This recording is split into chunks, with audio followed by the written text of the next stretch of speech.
my bench. I'm going to be stopping and starting a bit anyways. So, all right, Paul, you got to go on and check everything. All right? All right. Yeah, it should be live right now. All right, talk to you in a bit. Bye.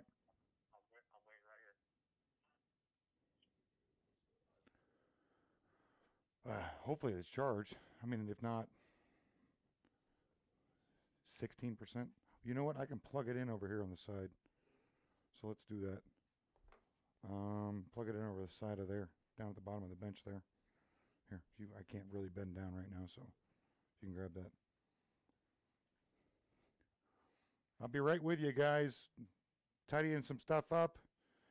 Just to give you guys a heads up, so my back, the guys that know me really well, my back is always a constant aggravation, which is why I don't make furniture for a living anymore. So because of that, I sometimes can't do the stuff I want to do.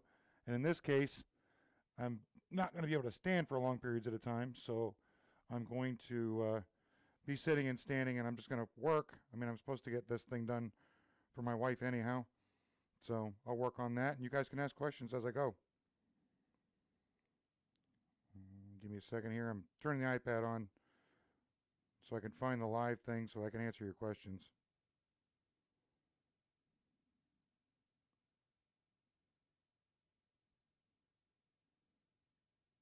There it goes.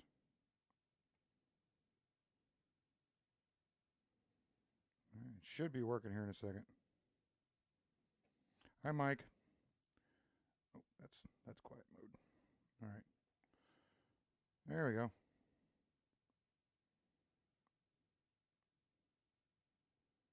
That's Nicholas. You help me out for a second here. When I hit write comment, it deletes it hides their comments. How do I make it so I can still write and still see what they're saying? Sorry guys, technical difficulties. We got the technician in here.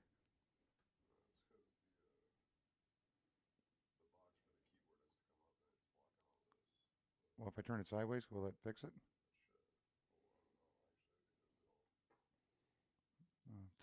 Swipe left. It's still going to block it. Okay, so I'll just have to verbally respond to their questions because it's not really. And actually, right now, I'm not even getting. Man, why is it buffering? Are you guys able to see and hear okay?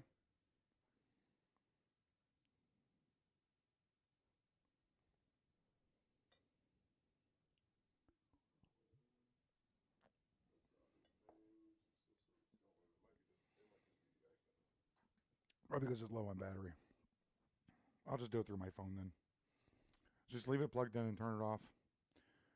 And then I'll just do it through my phone. Oh, I can see them. Oh, that's good. Just leave it like that so I can see them. And then I'll just respond to them verbally or through my phone. Okay. All right, so you guys have a clue what's going on, what I'm doing. Let me see if I get over here, you can see me. So what I'm going to be doing is I'm going to be working on my wife's dining table. That's the goal for today. I'm working on the legs, the end panels for it. I'll be using a lot of spoke shaves, a little bit of scrapers here and there. I've got to sharpen some planes up. You guys can see me do that. Sharpen some of my spoke shaves up and do some adjustments to them. And that's it. I'm pretty much just going to work. You guys can come and go as you please. If you have any questions as to what I'm doing or why I'm doing it, feel free to ask. It may take me a second to notice that you asked the question and answer you, but I'll do the best I can. All right, so grab a beer, popcorn, whatever you want to do. I'm just going to work, and then when I start getting sore, where I'm pretty much done, then I'll just let you know I'm finishing out and stopping up. All right, so hope you guys enjoy.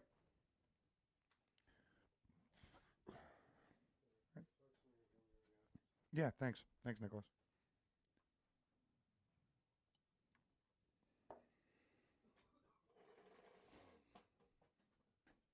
So first thing I start off with every time I work is I sharpen everything. Except for the saws, I've got some wax on those to help me out.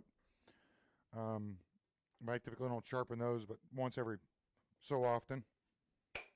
They're usually good for a while. You get good quality steel in the saws. You really don't have to mess with them too much. Card scrapers, I use a lot of card scrapers. So I use them quite a bit, and I end up dulling them out pretty fast. So I'll have to go back and clean those up a little bit. That's a pretty simple process as well. But mostly spoke shaves and planes for the time being. First thing I need to do is touch up my plane irons.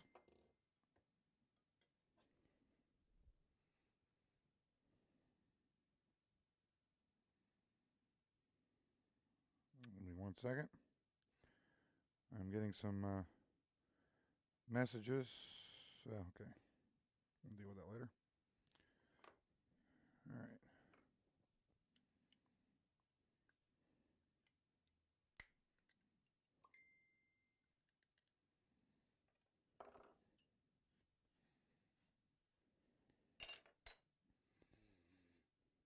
We'll deal with the scraper plane in a bit. Don't need it right at the moment.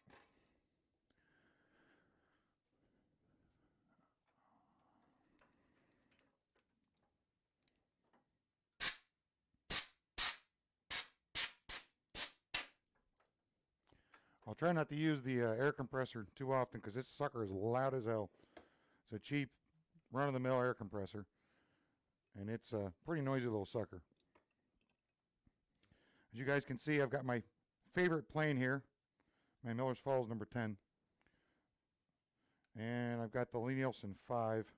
That's about all I'm going to need for what I'm working on today. I won't really need much else. If I need to smooth out some flat panels, I did bring the scraper over. Some guys had asked before about me demonstrating a scraper, setting up and using a scraper. I may get to that. I may not. It just depends on how my back's feeling and whatnot. So you'll notice here on the Miller's Falls, you'll see it's shiny here, and then shiny right at the edge. That's all you need. One reason why I like Miller's Falls is because it's typically concave right here, versus a lot of Stanleys, it's convex. So you have to work down more material in the middle to get to what you need. So this one is not really that way. It's smooth here, and across the edge, and that's really all you need. So I'm not a big fan of polishing out the entire iron. It doesn't really matter. It's not something that's particularly useful. I'll be right back. Going to go grab one of my stones.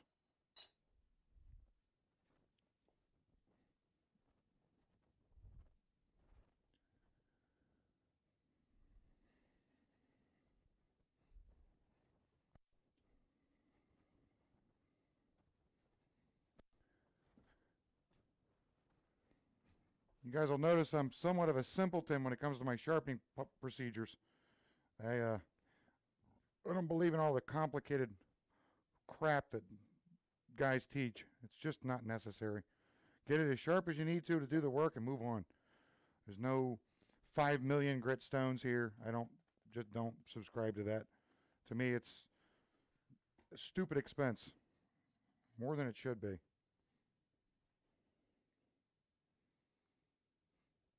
don't know if you guys can see. Yep, you guys can see what I'm doing.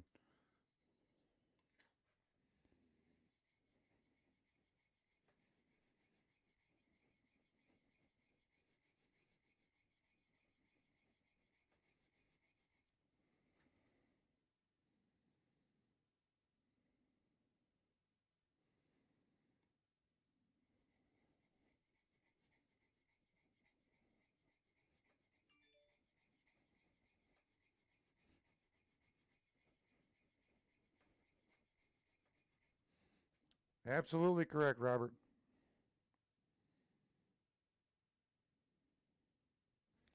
Get it where you need it and get going. That's pretty much about it.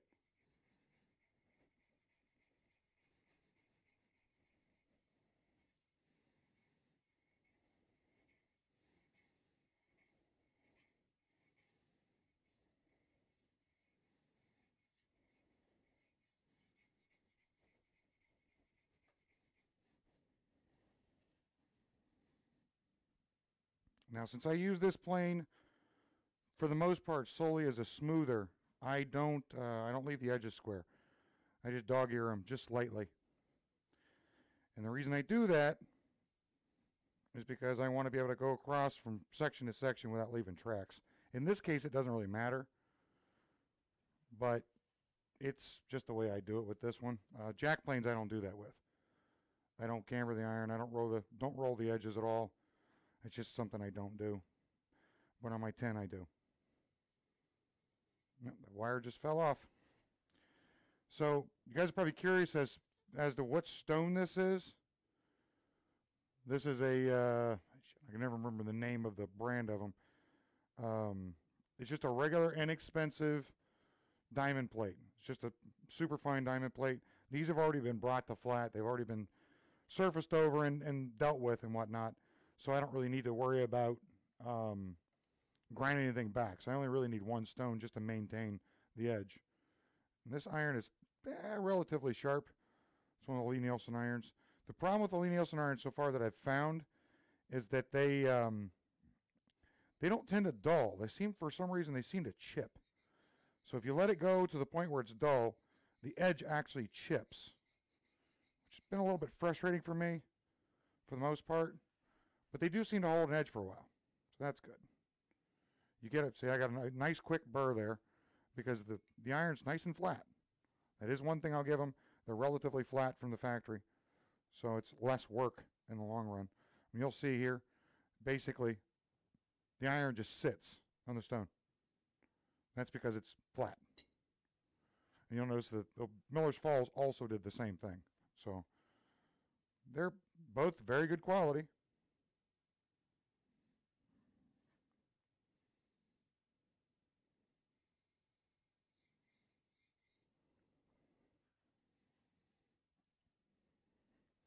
It's A2. William, it's A2. A2 steel. Like I said, we had this conversation before, guys, about whether I've got a problem with Lie-Nielsen's tools or don't have a problem with Lie-Nielsen's tools. The truth of the matter is I don't have a problem with them. I think they're good tools. They've got quirks, but so does my Miller's Falls. My Miller's Falls is just as many quirks, if not more. But it's also old and beat up, as you guys can tell. This thing is crusty, rusty, dirty, disgusting. I love this thing. I mean, honestly, you couldn't. If you see, the bottom's actually shiny from use. Like, that's how much I use this plane. So it's whatever works. In my opinion, it's whatever works, basically. So that's it for right now for the irons. The planes are good. The spoke shave should be relatively good. I may have to touch them up, but I'll do that in a little bit. That's not something I need to do right off the bat. The first thing I'm going to be using is actually the saws, and then I'll be going to the spoke shaves and the card scrapers next. Yes, William, micro fractures, exactly. So now, these are not ready. I need to take them over to the strap. Again, I'm not normal as far as how I operate my strap, but it's my personal preference. There's probably going to be some stuff here, guys, you're going to see today and say, oh, wow, that's not how I do it. To each their own. I was taught a certain way, and some of this stuff I taught myself. So I learned by what works for me, basically.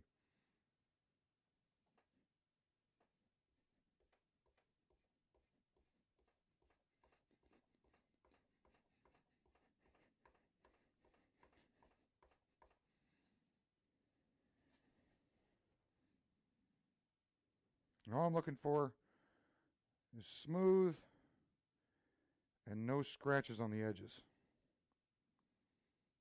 This is the part where you have success or failure when it comes to the plane working proper. Get it sharp or don't bother.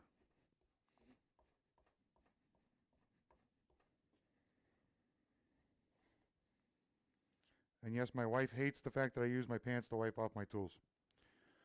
It drives her nuts.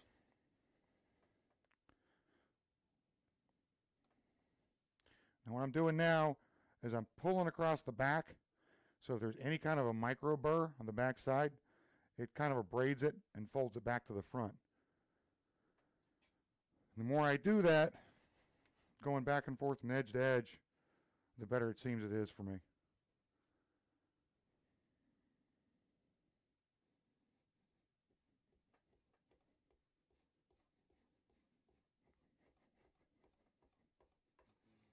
The last stroke is a really light, just touch stroke.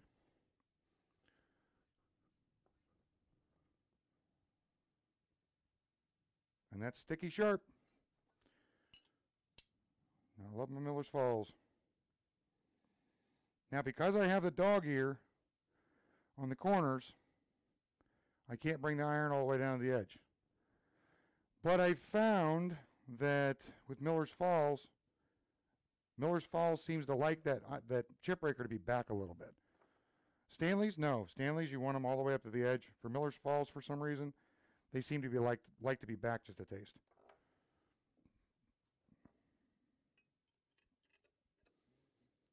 So that iron's ready to rock and roll. Go back over to Lie-Nielsen there, give it a little touch up, and we can get started making some shavings. Well, making some dust first, but after that it'll be shavings.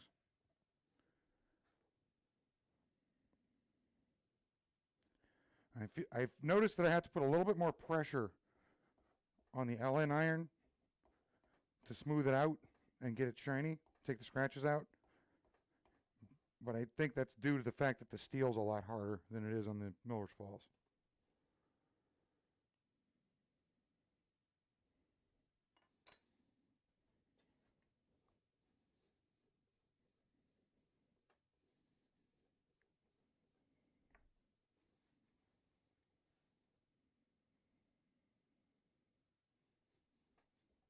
Again, you guys, everybody has their different ways of doing things. You might be watching me right now and thinking to yourself, oh, wow, this guy's doing it all wrong. This is horrible. What a hack. It's worked for me for 20 years. So if it works for me, I do it. If it works for you, you can do it. It's perfectly okay.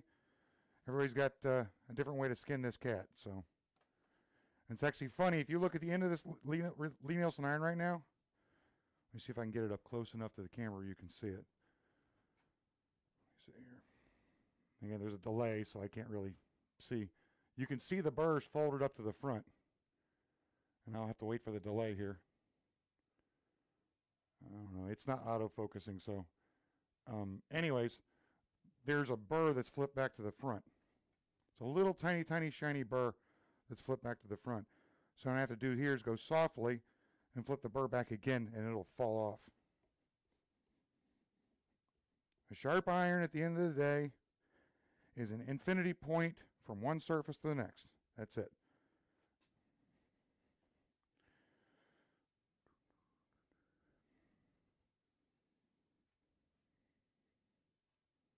And that burr is gone. I can tell by dragging it back now.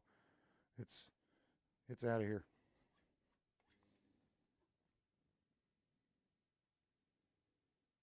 Nice and sticky. Good to go.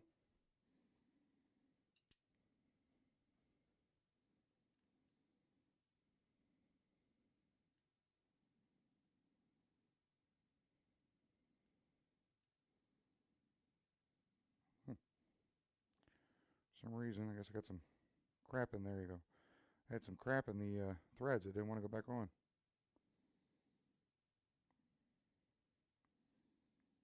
See, on the LN, I'm leaving this backed up a little bit because it's a jack plane. It's not a smoother. You can make it a smoother, but it's operating as a jack plane.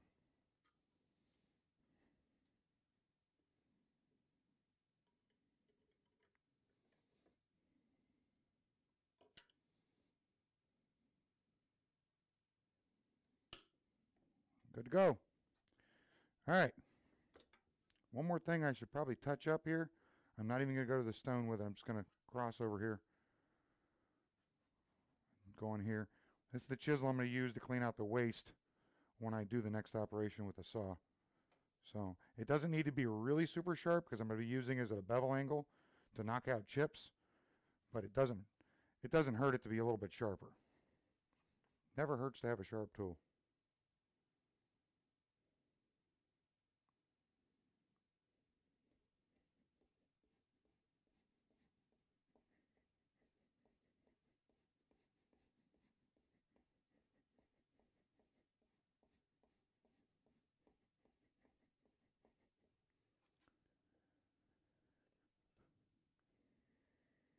If you guys ever want really good chisels,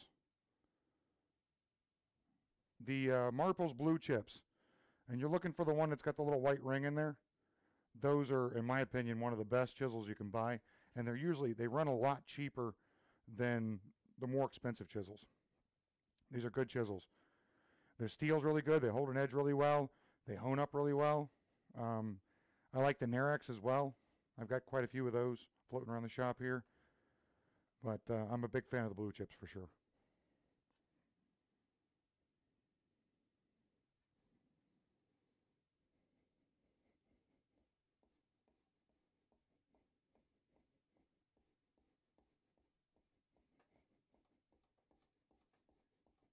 And if you don't abuse your chisels too much when you're using them, you can actually get away with just a quick strop to get back to work with them. So it's kind of what I'm, and that's sticky sharp, so that's good.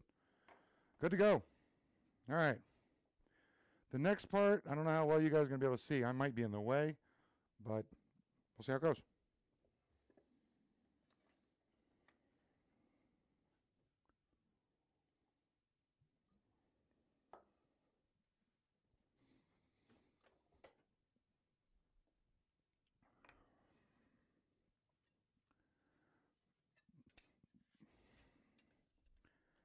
Now I'm going to go over with you guys what I'm doing here first, so that you're not just watching me going, what's he doing?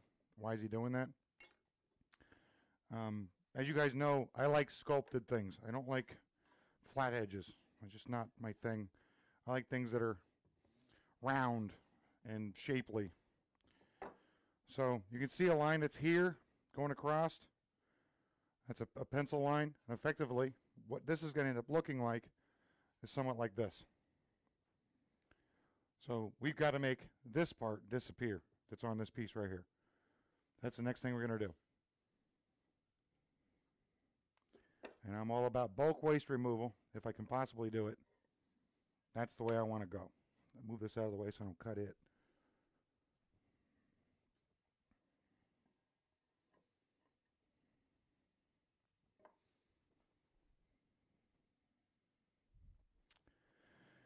All right, so you'll see I have a pencil line on this side. I do not have a pencil line on this side. The reason that is because I can't watch both sides at the same time, and I don't really honestly care. All I care about is getting into that one set of lines there. Now I got to see where I can stand here and be out of the way, if I'm out of the way. So I have to wait for the delay real quick and see what it looks like for you guys. All right, so you can kind of see. All right. I'm going to do start off over here on this side. Down low here. I always start my cut on the back and then let it fall down to me.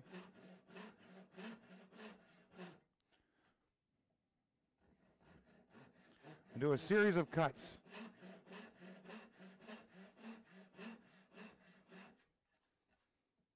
Cuts don't have to be perfectly parallel. They don't have to be perfectly straight. They don't have to be perfectly anything, honestly.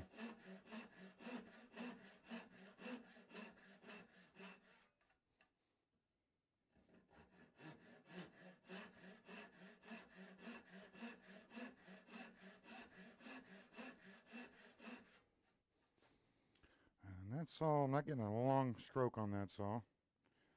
So I use my grandfather's old saw. A little bit longer stroke on it.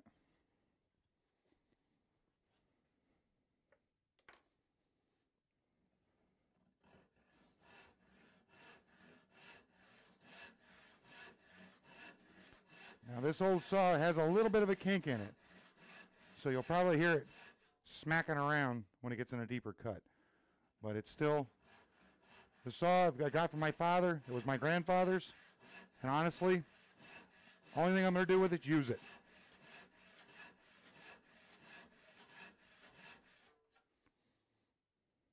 Yeah.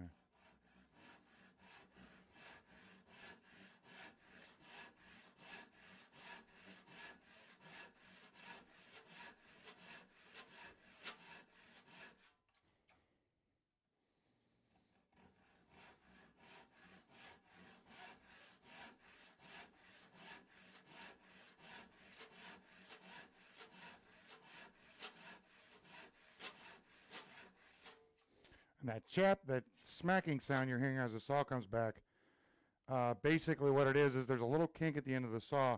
So as I draw it back, the kink hits and it causes the end of the blade to bounce around. Which again, doesn't really bother me, but it would bother some.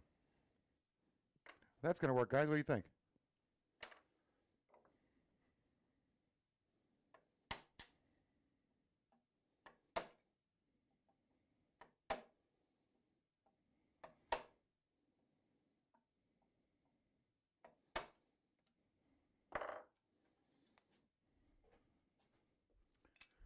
Again, quick waste removal. Name of the game here. Get it in and out of there as fast as possible. That's it.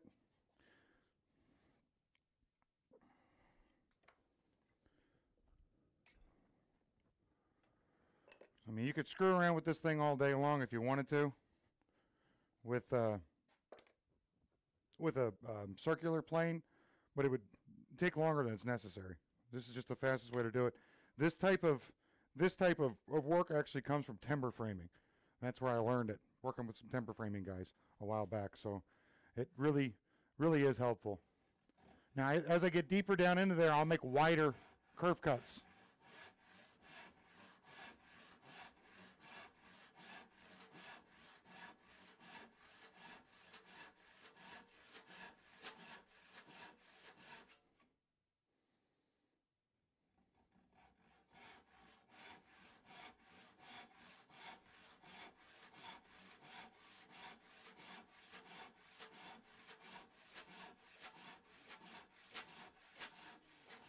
Now I'm stopping about I don't know, 1/16 to an eighth from the line. That allows me a little bit of playroom later on.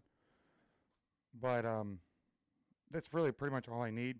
I could get a little closer, but then you run the risk when you do this, if there's any tearing in this this specific piece here, if there's any tearing like there was there, it dips down below, you end up running into the problem of it actually going below that line. So you stop ahead and work your way back. It's much better. Now you have to be careful when you start climbing the grain. When you get down in here, if you do the same thing, see, you can see there's a drop there and it goes up. You want it to continue doing that. When you start getting down in here, it can actually tear back farther than you want, which causes more problems, obviously.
Now I might have cut this one a little bit too wide. That's a pretty simple solution to fix, or pretty simple problem to fix. Just give it a tap.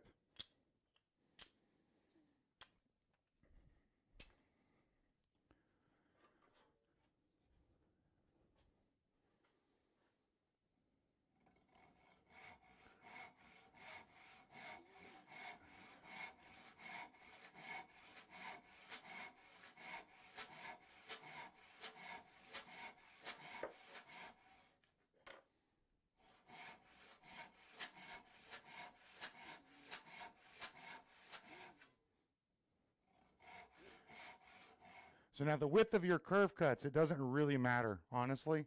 It doesn't matter at all how wide you make these cuts. You can make them skinny, wide, it doesn't matter. If you make them too wide, though, you'll end up having to knock them out with a mallet like I did there, and you risk more of a tear-out situation at the bottom. So you don't make them too wide.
All right, so from the angle you guys can see, I guarantee you can't tell that the back is a little higher than the front. And it's like that on purpose. I tip the saw back a little bit more so that as I'm cutting, I don't have to worry about overshooting the other side. It's easier to take a spoke shave and clean this side down than it is to bring this side up. It's just not going to work that way. So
okay, so a little more than halfway done.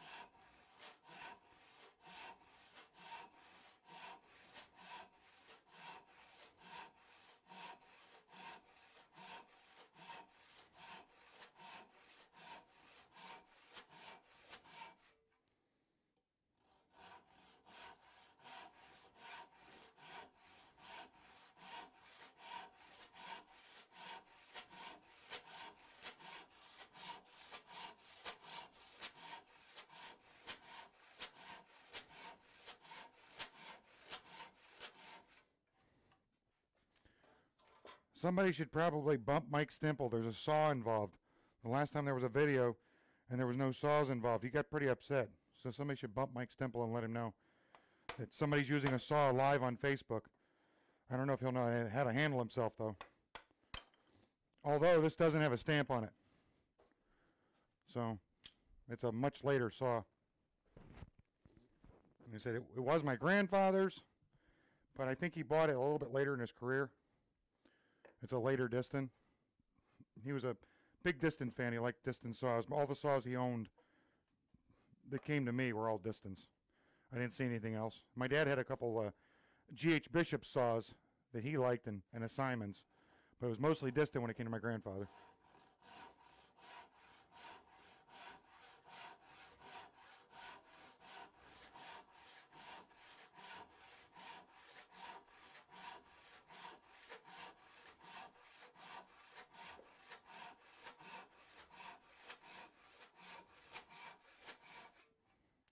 Big thing with fast cuts, being able to cut quickly, is using the full length of the saw, as you can see in what I'm doing here. Use every bit of that saw you possibly can. I'm doing my best to stay out of the view of the camera as well so you can see. I think I'm making it pretty much dark now. I don't know. Well, do the best we can here.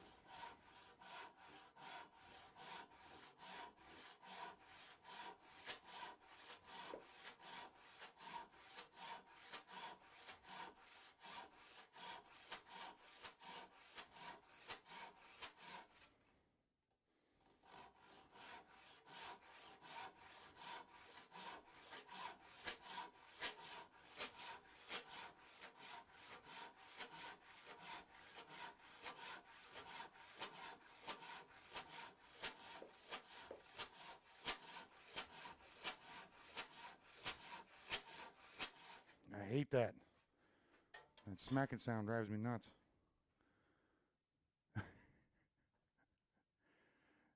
Yes, George. A bandsaw would save time. However, there are no power tools in this shop except for a milling machine, and a lathe. Well, I've got a powered lathe, and I've got a powered wood lathe and a powered metal lathe.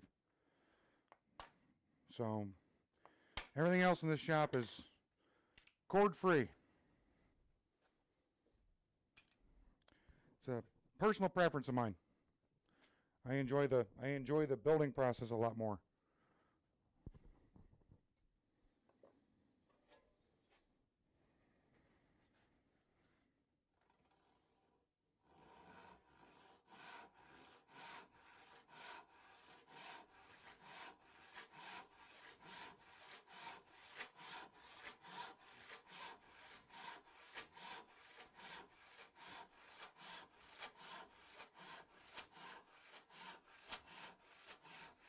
So Captain Paul had said something the other day about having an auction, an online auction, a Facebook Live auction.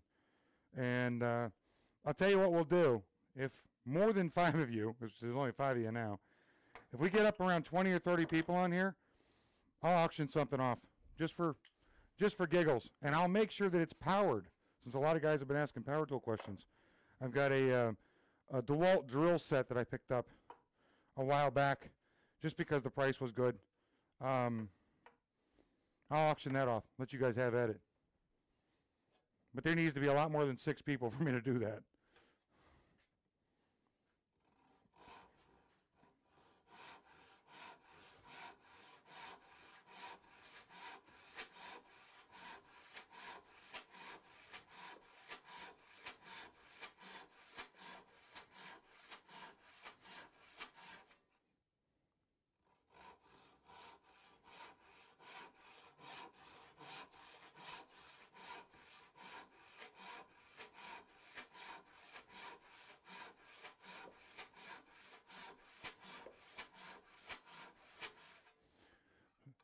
So George, the reason it doesn't really matter, a thin kerf or a thick kerf or whatever, it doesn't matter, is because I'm just removing bulk waste.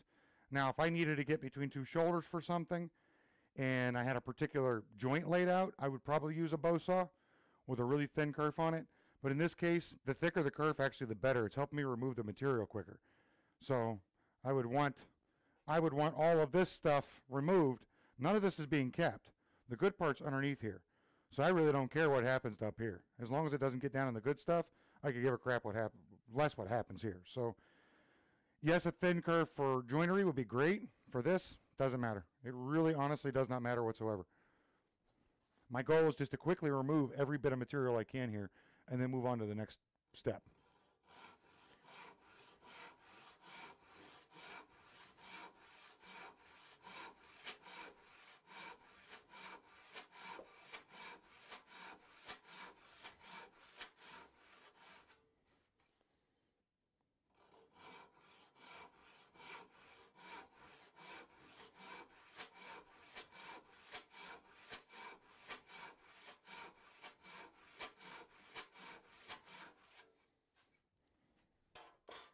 You're probably wondering why I stop every few and tap out one of these cookies. Just give me a little bit of a break. That's it. Normally I would go through all of these first and then tap them out in a row. It allows me, because I'm squatted a little bit when I'm using the saw, and then when I'm not using the saw anymore, I'm kind of standing up straight. Allows me to kind of go back and forth. Just a little more comfortable on my back, that's all.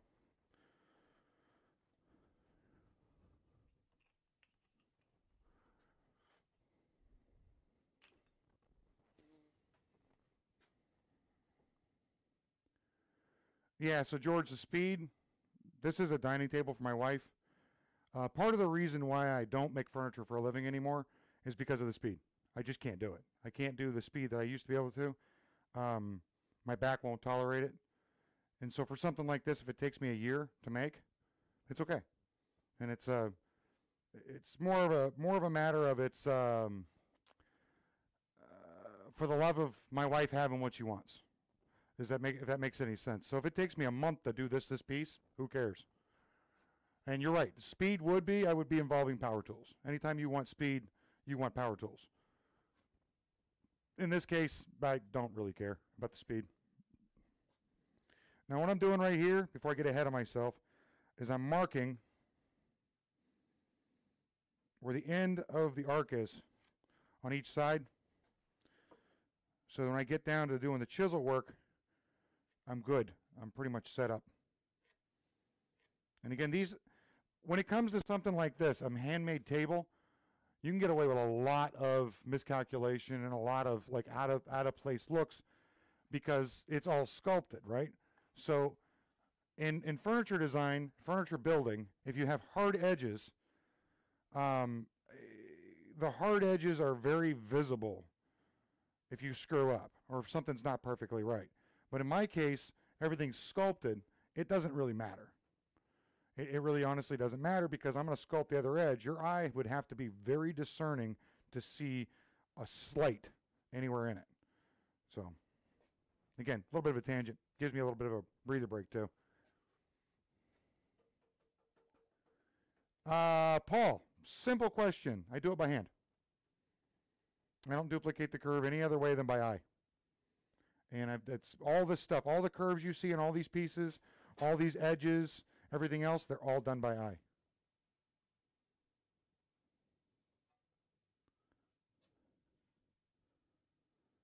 They are 203 tables. Well, what's that mean, Cody?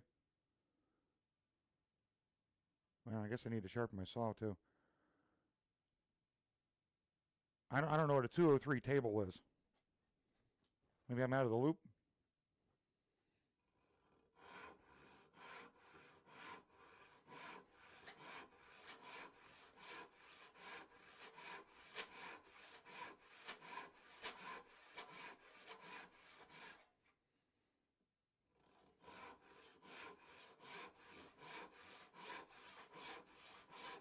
Oh, you built 203 tables.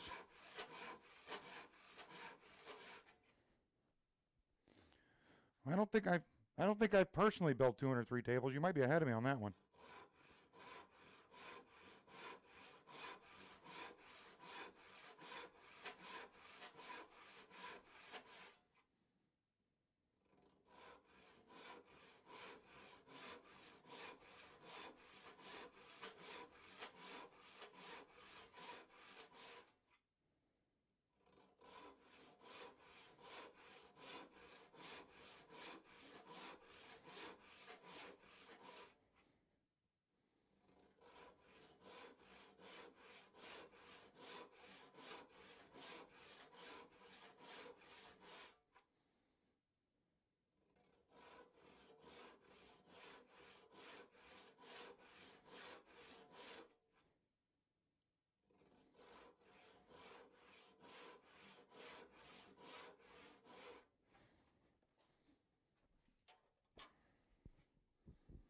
Give me 1 second here, guys.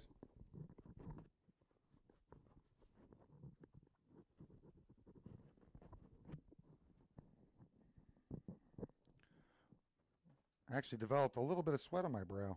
Jeez. Maybe I should stop now.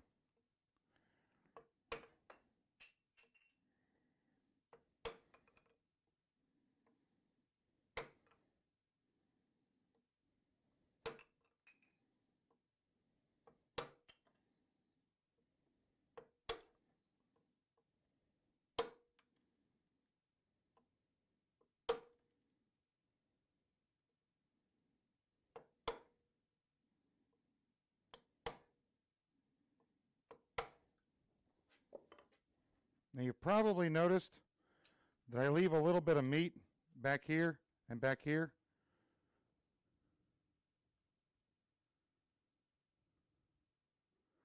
Yeah, George, unfortunately it's got nothing to do with my shoes or my feet in general. Multiple back surgeries. I've got an issue with my discs. And for those of you guys out there that have disc issues, sciatica is probably one of the worst freaking feelings in the world. And it gets to the point where you can't do anything, shower, any of that mess. So I'm real careful nowadays. I have to be, because I don't ever want to feel like I did right before I had surgery the last time. It's just a nightmare. So now, clear the bench off here a little bit. We're done with those kerfing cuts. Nice thing about a wood shop, just freaking sweep it right on the floor. Who cares? Now, first thing I'm going to want to do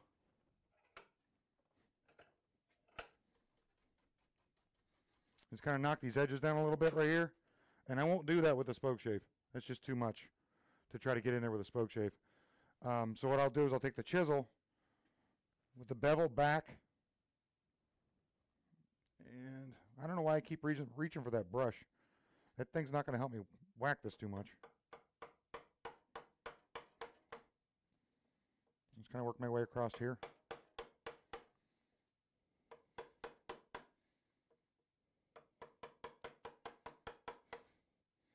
A lot of guys will get back when they're trying to do something like this, and they'll just reach back and just try to smack the crap out of it.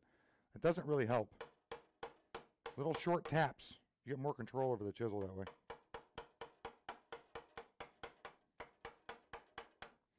And by the way, these chisels, these blue chips,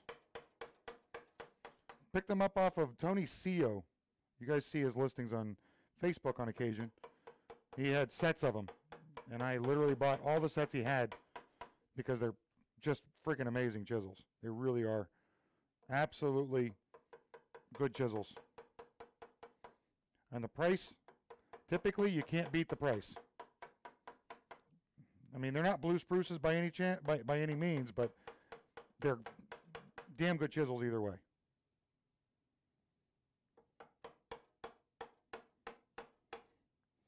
All I'm doing here is just kind of chasing my line.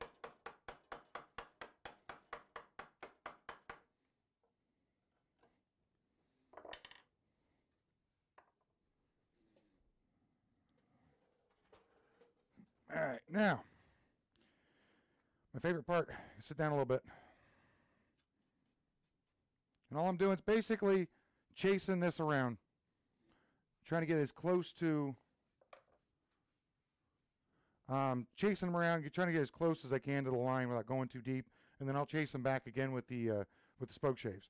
So it's just a matter of, you can do it like this, but it would take a lot longer. So what I do is I just get a nice registration in there, get it to dig in a little bit, and then kind of go with it. I'll tip the chisel back a little bit to keep it from digging in.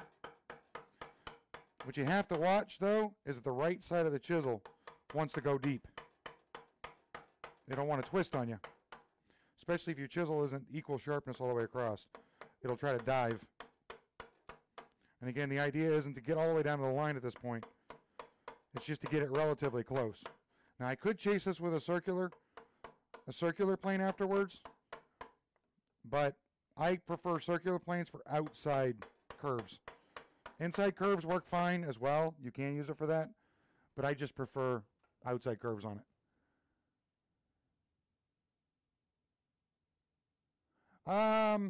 Michael, I think, I don't know. It's not very many. My saws, other than maybe 2 saws, I don't have a lot of really coarse grit saws. As a matter of fact, I just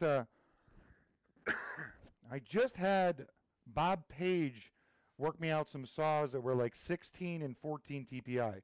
I'm very, very, very picky about the saws as far as teeth. I don't like a really coarse saw because I don't really use my back saws as much as most guys do. I'll actually use a regular hand saw with finer teeth, finer set to do a lot of my joinery. Get it close, and I use the chisels and shoulder planes and stuff like that to get down to it. So I mean, I can measure in a minute if you want to see how many TPI it is. It's not a very low number. It's pretty high.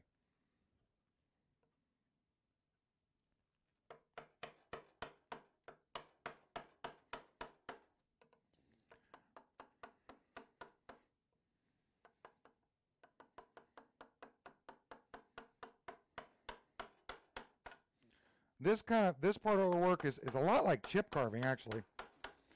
Just kind of working your way down and across. And of course, I'll spin this sucker around here in a minute. As you can see here, this is what I was talking about before. You look right down in here. See how it's dropped way down in? Well, there's my line right there. It's almost into that line. It might have actually gone down into that line a little bit. So it's kind of one of those things. That's why I don't go all the way to the line. I can make quick work of that with a spoke shave and not have to kill myself over it. So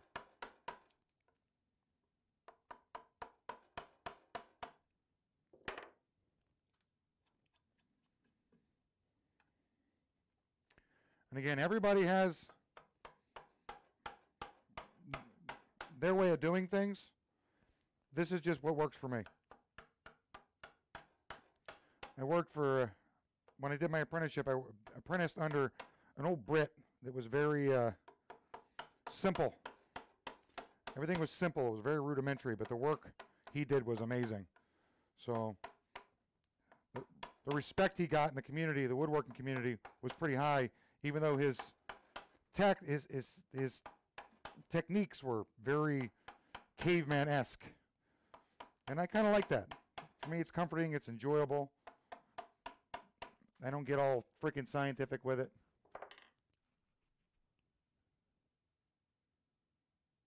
Yeah, Cody, he's amazing. Bob Page does a really good job with saws. Saw wizards are good. We should have more of them. Now, another technique you can use as well for something like this is you can actually pair across. And you can do that by hand. That sometimes is helpful.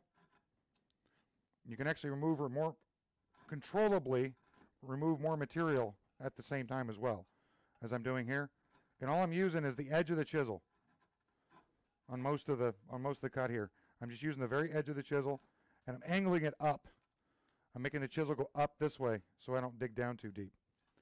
And that's another technique that works well. If you're ever getting stuck, you feel like the chisel's trying to dig too much, like it was doing here on me a minute ago. And it leaves you a nice smooth surface to work with as well when you're going across with the spoke shave. And something this big chunk here sticking up, I take a little bit at a time. See, I'm going across here. I'm getting down into the area that's relatively flat. So this is the best technique for that because of its relative flatness. Now this is where I got to be careful because I can really make my back more sore than it already is. So I'm going to try to take as little bit at a time as I can.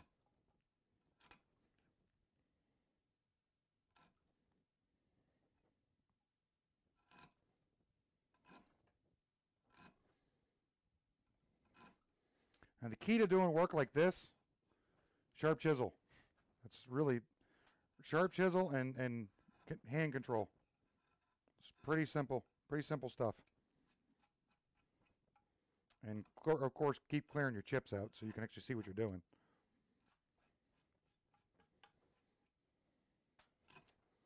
And again, to some, this may look very, very, very, very crude, what I'm doing right now, Very crude. And it is. It is a very crude technique. But, at the end of the day, works. And that's all I'm concerned about, whether or not it works. So now, going back to the other side.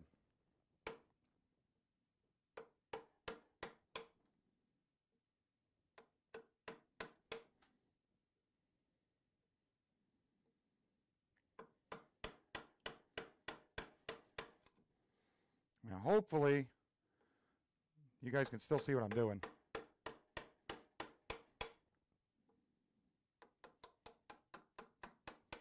Normally I would be standing to do this, but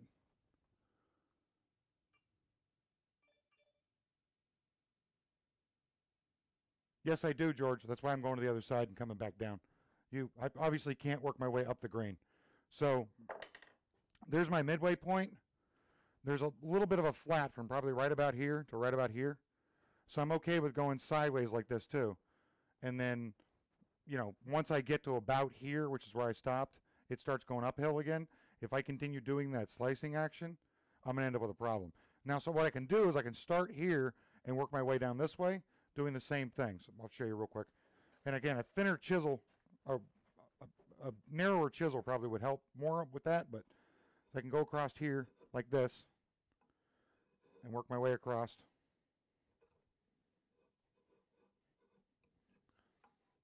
And nip them as I go down here as well. So it does work.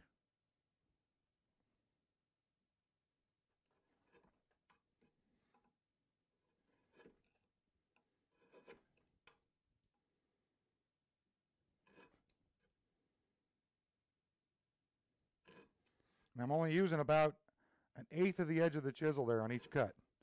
And what I'm doing is just basically prying the wood back.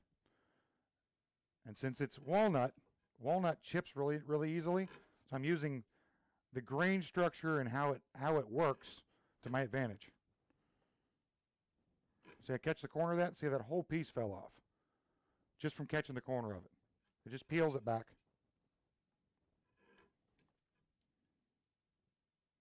And again, if you look at the angle of my chisel, I'm angling up towards the other side. And you'll see in a minute when I check it with the square, it's very low on this side, which is exactly what I want.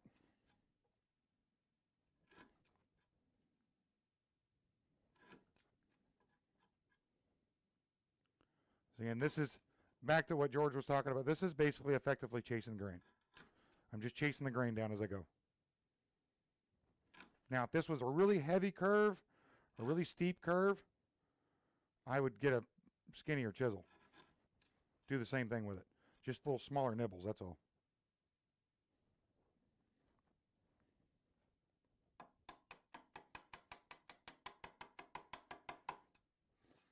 You probably see I'm leaving a lot of meat on the other side. I don't want to blow out the other side. I'm close enough to the line. If I did that, it would be a problem. So I'm stopping like 2/3 of the way back.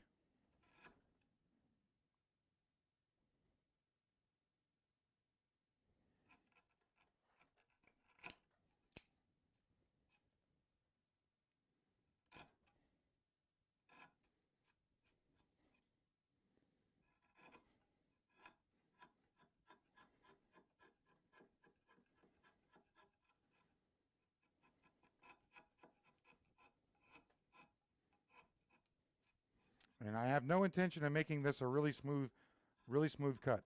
If I wanted to do that, I would plane it. And this area right here is actually going to end up dipping down, I think. But it's okay. It's underneath the table. So now what I would do for this back edge here, now I've already cut all this down. It's kind of even, smooth and evened out, right? I would then go back with this and just kind of tap down as I go.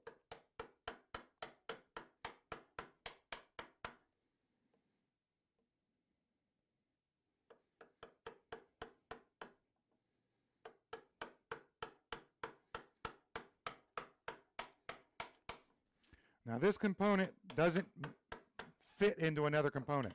So this that literally doesn't matter if it's a little bit different than the other one. You won't notice it. You'd be able to look at it. You'd have to literally break out calipers and gauges to see the difference between the two. so it's not that critical. The idea is just to make it look nice and symmetrical. Sculpted furniture. You can get away with all kinds of oopses, and they hide really, really easily as well.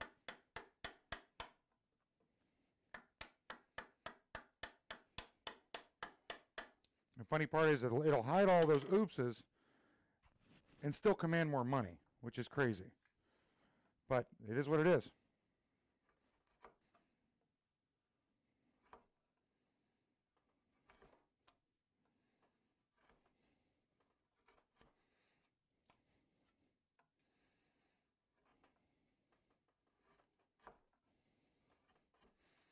Probably notice my chisel's skipping a little bit. It's because I'm literally writing on the bevel. Just barely, that way I can only skim off the very top. I don't want to dig down too deep. And this will do that.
That needs to be sharpened. So back to the sharpening bench here for a second.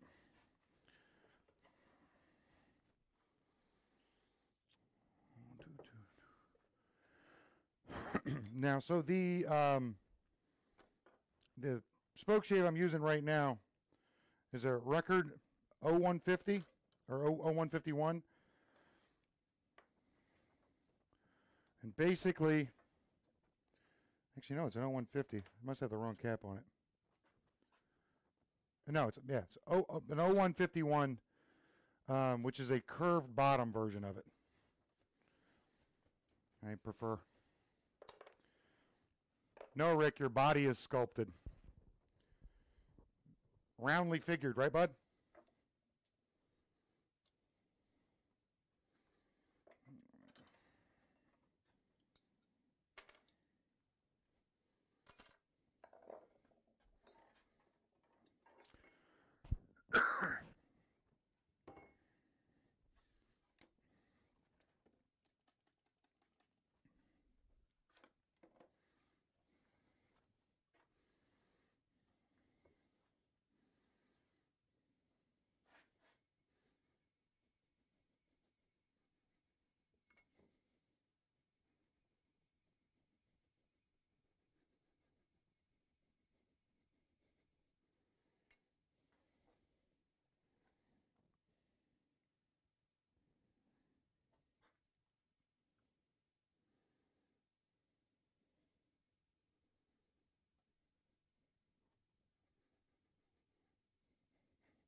Hey, Rick, table muscle isn't more valuable. It just costs more to maintain.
This must be the new record shave that I haven't used yet.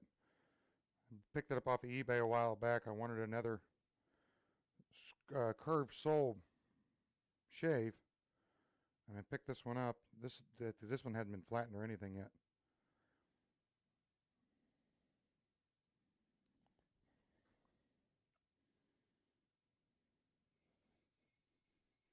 They're tricky little boogers to hold when you sharpen them.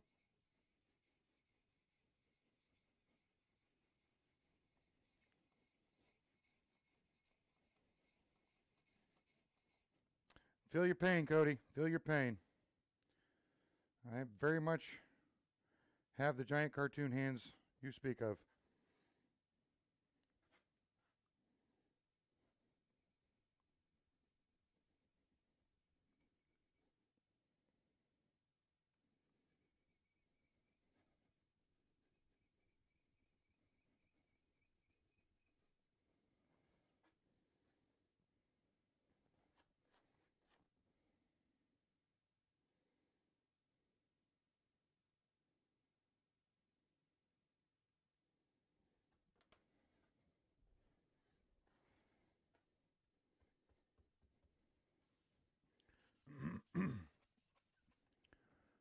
So now the spoke shave doesn't have to be absolutely razor sharp. It's helpful if it is really, really, really sharp, but it doesn't need to be razor sharp. Because again, I'm just bulk removing material. I'm not trying to do anything super fine here. I'm just trying to make it sharp enough to where I can get that rest of that material off.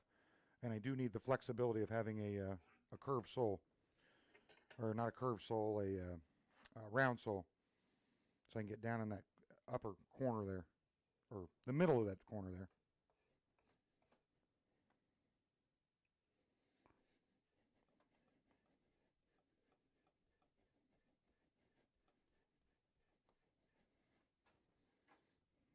Now this happens to be, this specific spoke shave happens to be an early record.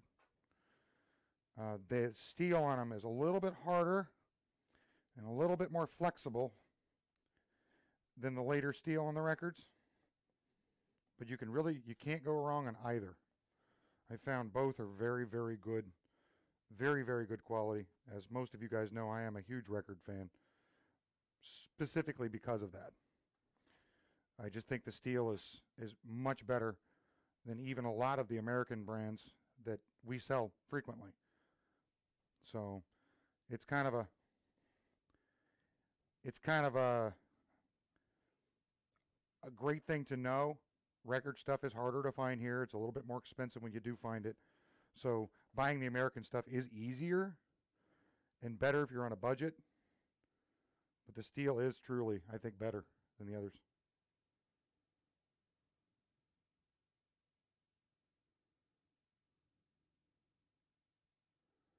And Kyle, they know better. They know I don't care.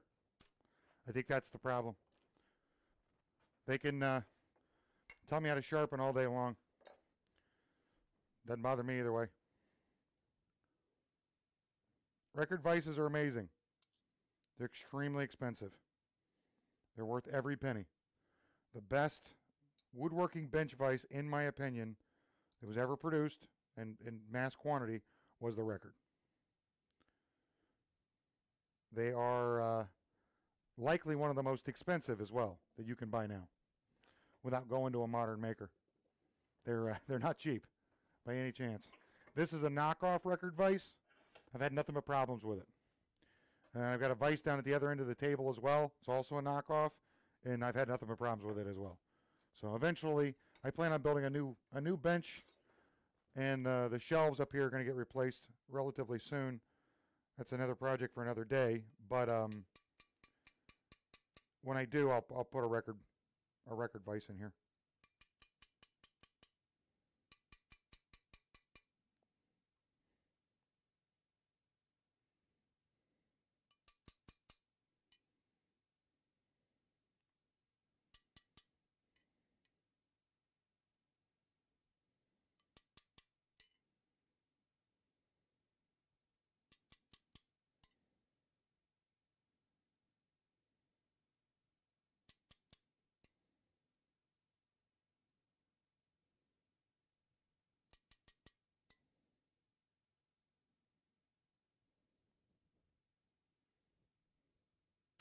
Emirates are great. Emirate vices are really good. Also, pretty damn expensive.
Just in case you guys are wondering, I am taking a very deep cut.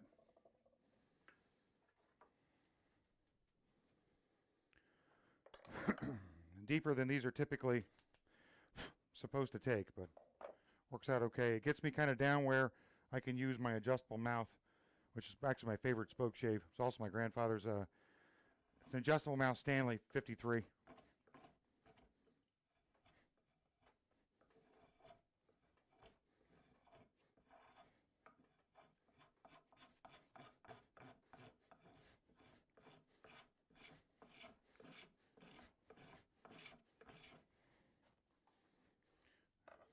Again, the idea is just to kind of get it smoothed down, and then I'll start checking it with a square to see if it's square across, which it should not be.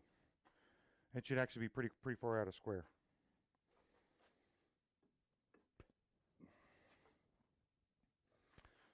That's actually not too far out. A little bit more.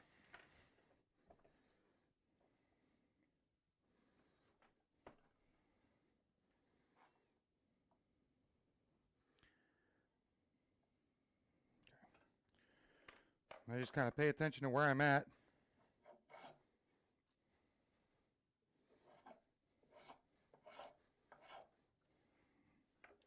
I'll keep checking it, and then I'll go back and smooth everything out.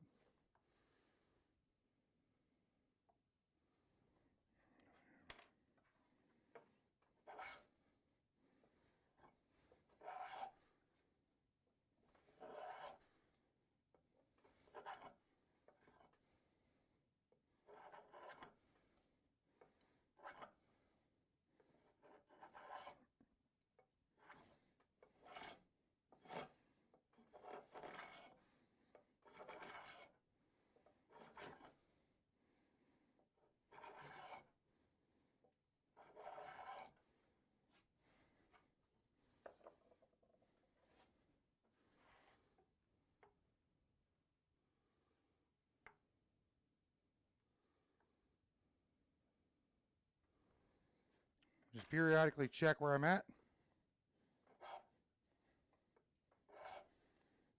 Take a little bit here or there. So I know I'm square across. Then I can chase it down the whole length.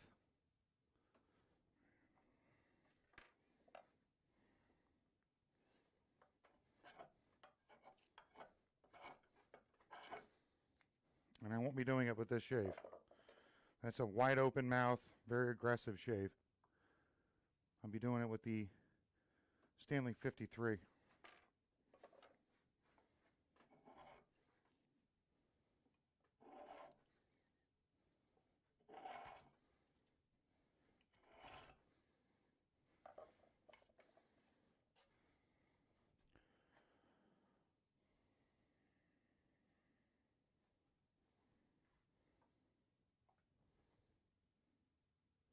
Paul, you probably noticed there's not a lot of spoke shaves for sale on oldhandtool.com.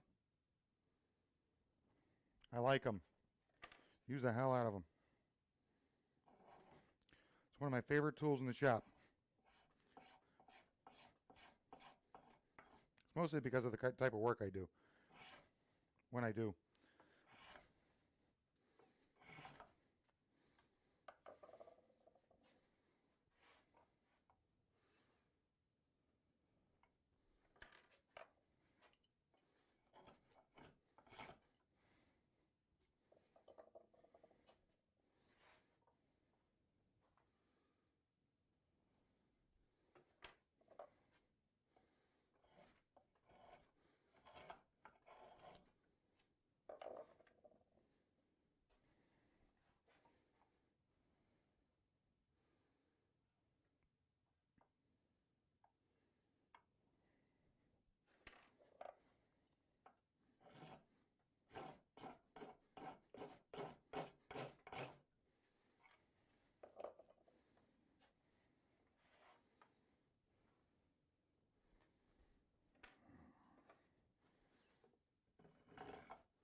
Now, the one problem you'll find is if you get a little bit of chatter from the other spoke shave use, you'll end up with the chatter no matter what you do when you switch out your spoke shaves.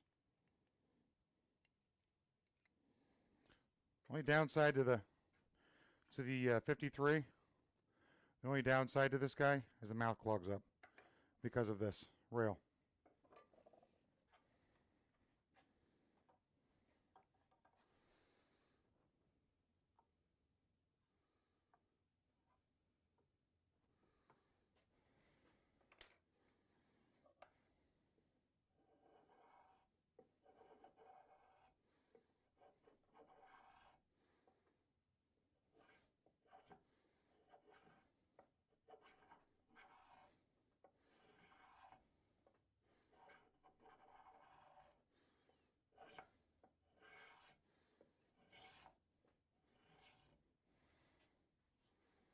Just like a bench plane, skewing a spoke shave will give you a smoother cut as well.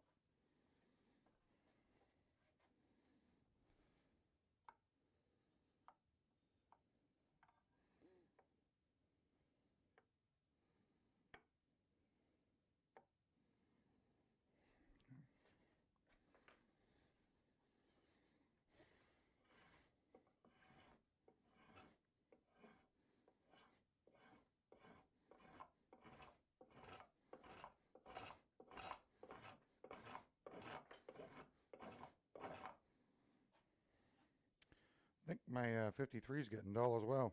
Jeez, I thought I sharpened these things the last time I put them down. Apparently I did not.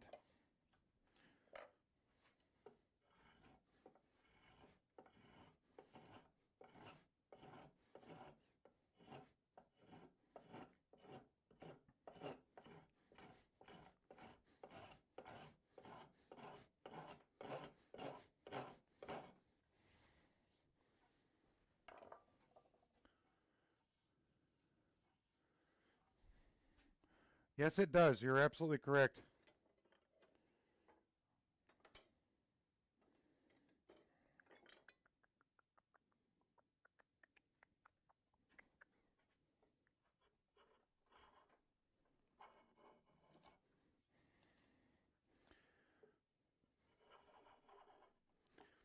Sometimes just going to a spoke shave that's been sharpened properly matters. Now that I've got most of the curve out, I can actually use a regular 51.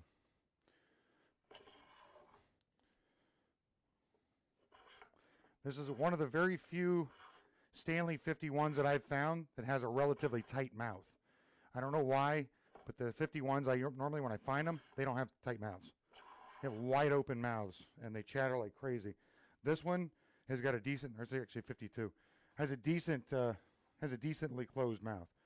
So I usually get pretty decent performance out of it. And again, I'm not going for perfect here. This is the bottom of a leg of a table. I'm going for good. The top part I'm a little pickier about than I am the bottom.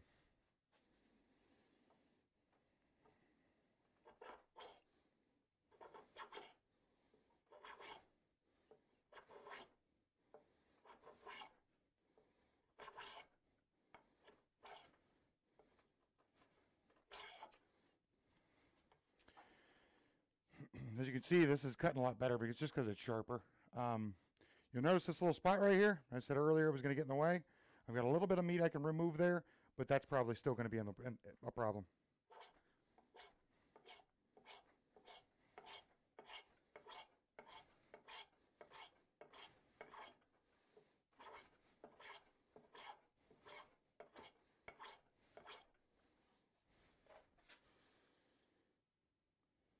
Actually getting pretty darn close.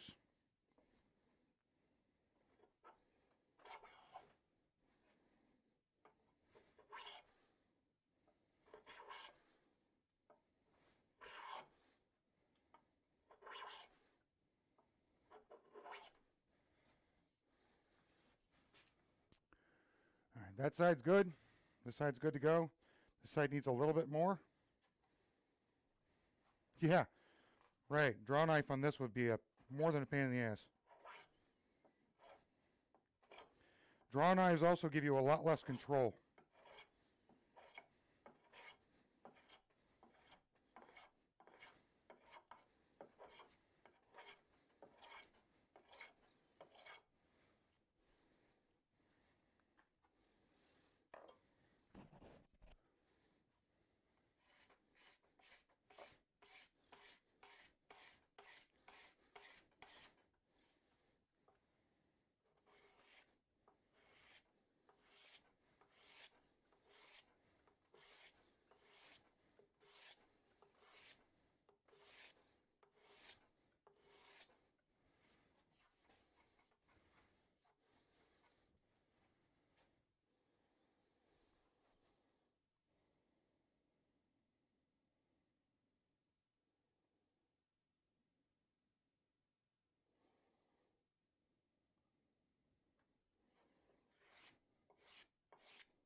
All right. That is good to go. It's not perfect. It doesn't need to be perfect. Except for one little spot right there. Almost looks like planer snipe, which it's not. Clean that up. And after that, good to go to the other side.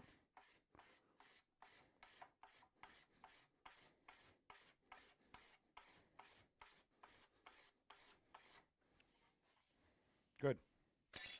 Now,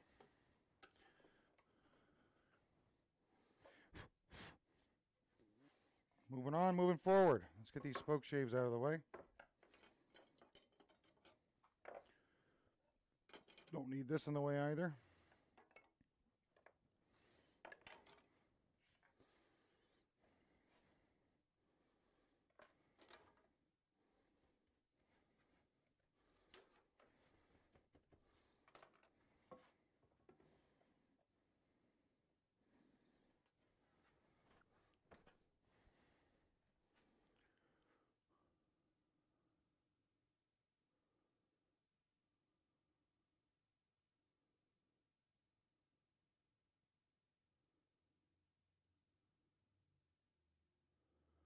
Spray some, Rob.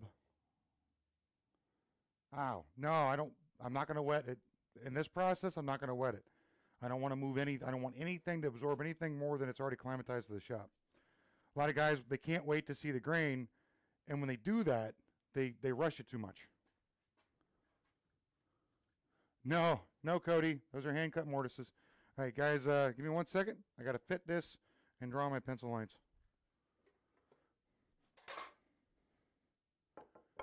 Now it's very, very dry since it is, winter in Pennsylvania.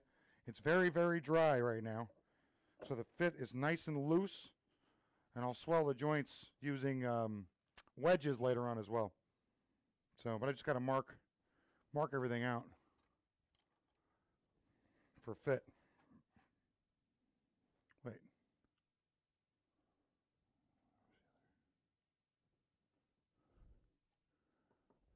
Wrong side. I wonder why that fits so damn loose. There's loose and then there's too loose. That's too loose.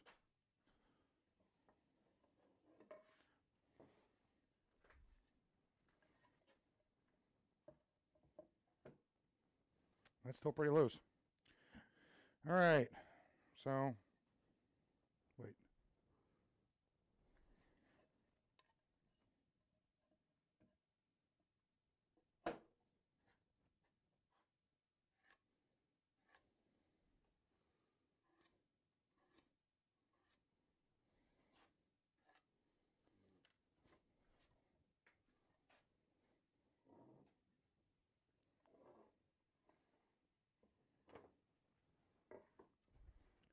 So what I'm doing there, what I'm doing here is I'm actually going to take this and chamfer it down with my number 10.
And I'll get a little bit I'll get a little bit closer so you guys can hear it.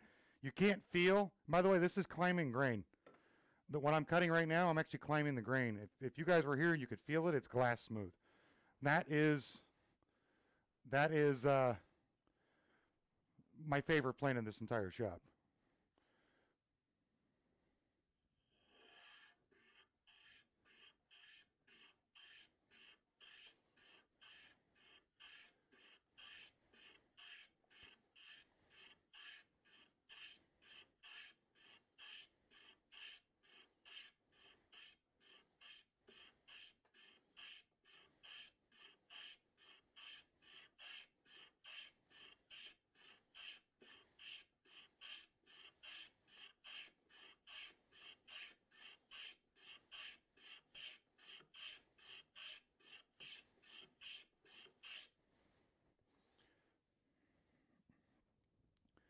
Now what I'm doing is, if you notice that my angle initially was back like this, and I just kind of worked my way over to it, I'm watching the line here and I'm watching the line here.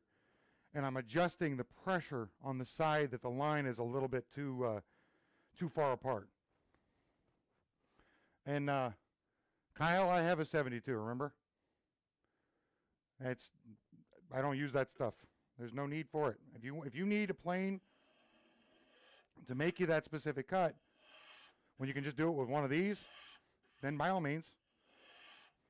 For me, that's just a collectible plane. I buy them and resell them because they're collectible. Pretty much about it.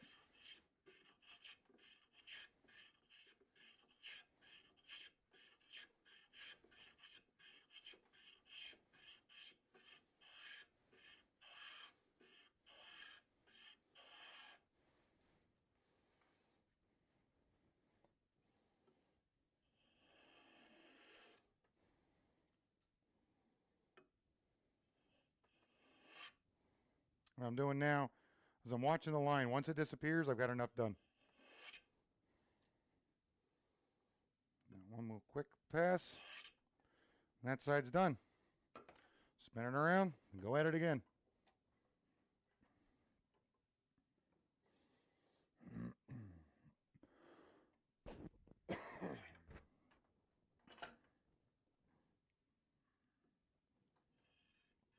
Now, something else you can do as well, which makes it a little easier. Let's see here.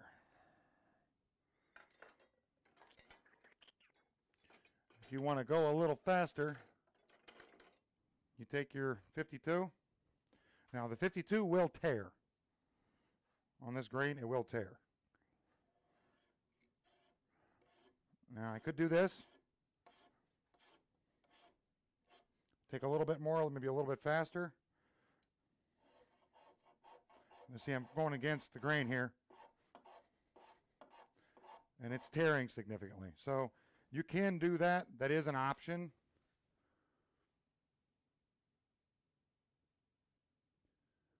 Now you'll see in a minute, Rick. That is an option, but I prefer just to do it with a hand plane. Now I got to go back and chase this thing to get it even all the way across. Actually, get a little bit deeper cut here.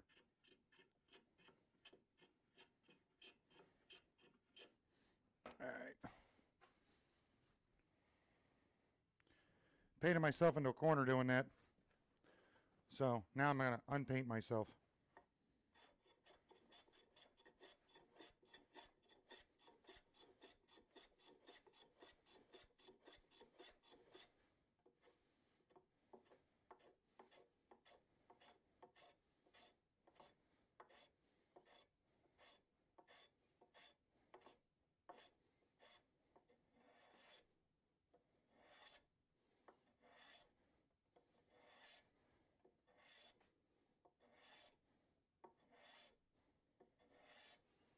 I, by the way, haven't sharpened this plane in 2 months.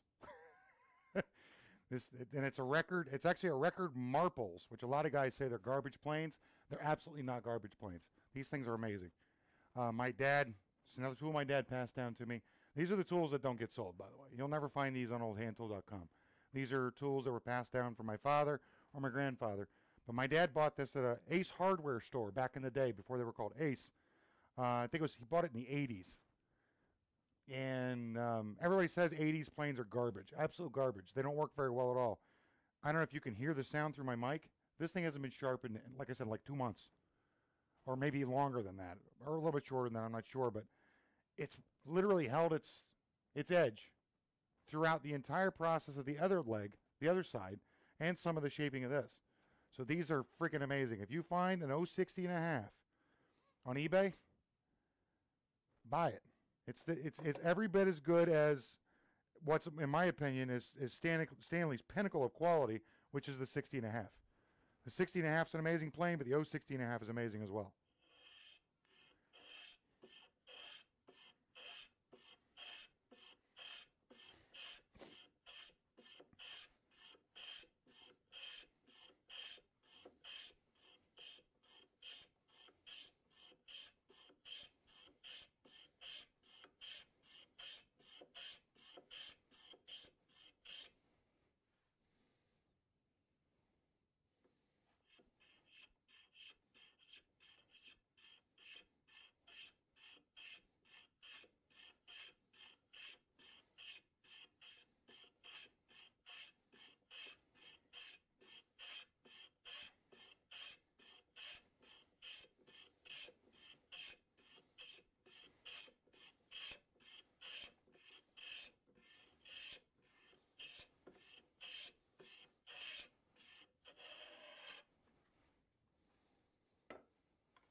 Yeah, Kyle, Hawk blades are amazing.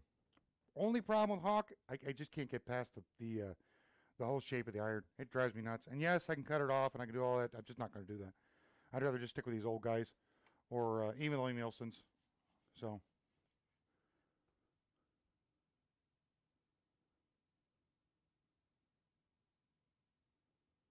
I, mean, I actually know, Kyle, I have not found a better blade maker, a modern blade maker, than those guys. Give me 1 second, guys.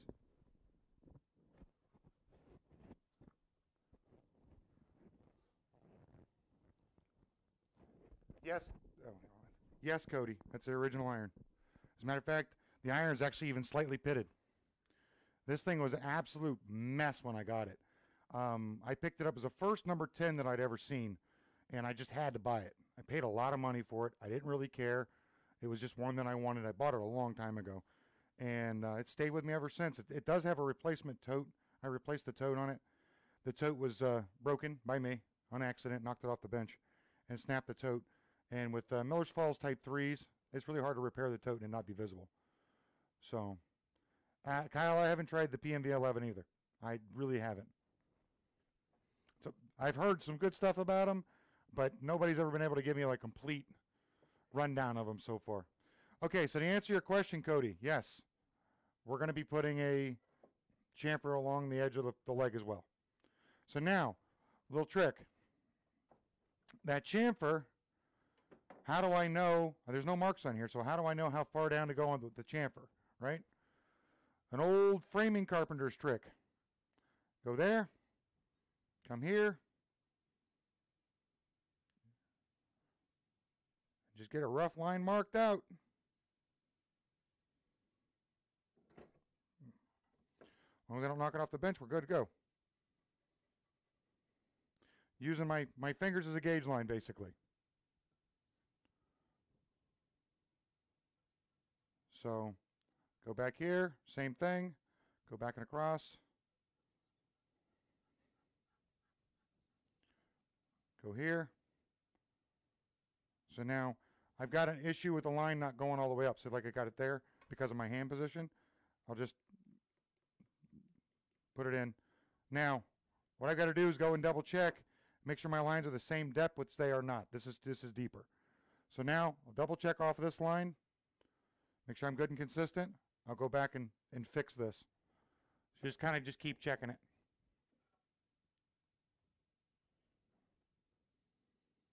So I can ignore the first line and go with the second line. I can always take material away. It's difficult to add material. So that's what I'm going to do here. Just kind of mark my lines out. It doesn't have to be perfect because I'm chasing it with a spoke shave. So I know to ignore the second line. I mean, you can erase it out, but it's really no point.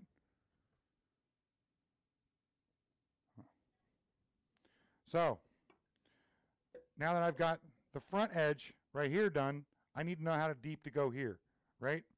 So it's the same process. It's the same identical process. So what I'll do here is I'll go, now I've got this line to work from.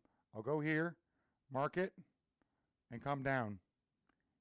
Again, just kind of roughly gauging with my hand here. I'm looking at the other one at the same time. I want to make sure it's a nice thick, the same thickness roughly, because you will see the top of these feet. So I definitely want to go a little more precise on the top of the foot.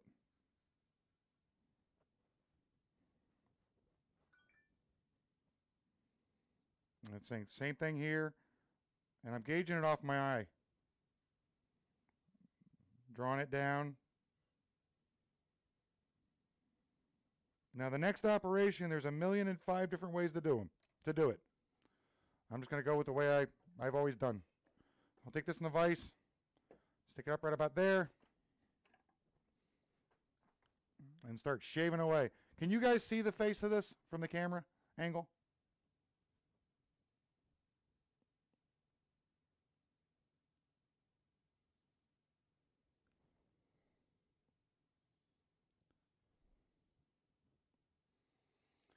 Of course, there's a lot of delay, so I'm waiting for an answer. Make sure you guys can see it at least a little bit.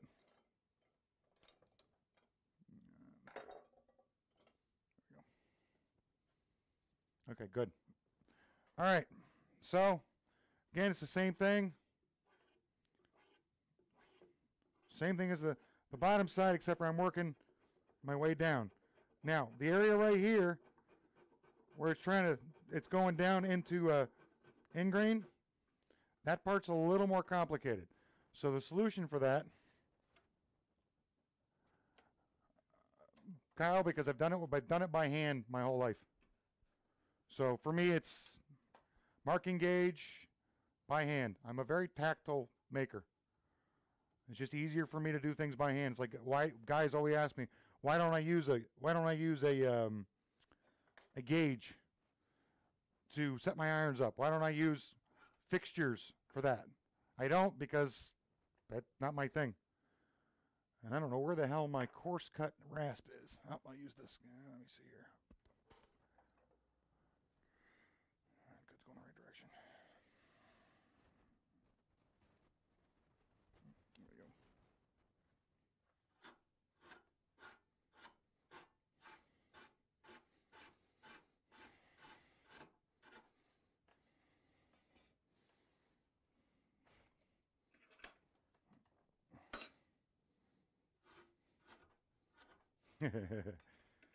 See what I mean by this thing's not the best thing in the world? Give me 1 second.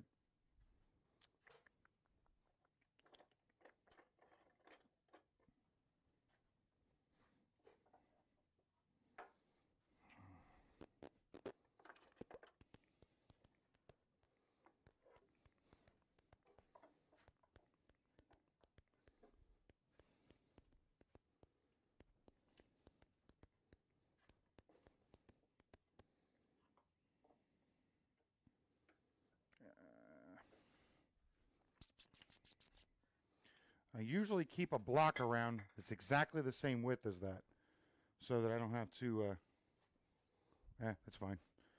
Just getting the edge. Again, this vise isn't exactly the best thing in the world. I've been back and forth with this company a half a dozen times in regards to the quality of this piece of junk, but that's a later review for another time.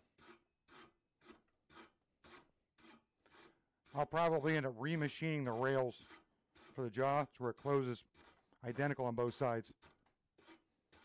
All right, so all I'm doing is there, just taking off the bottom edge, so when I come down across it, I don't end up destroying it.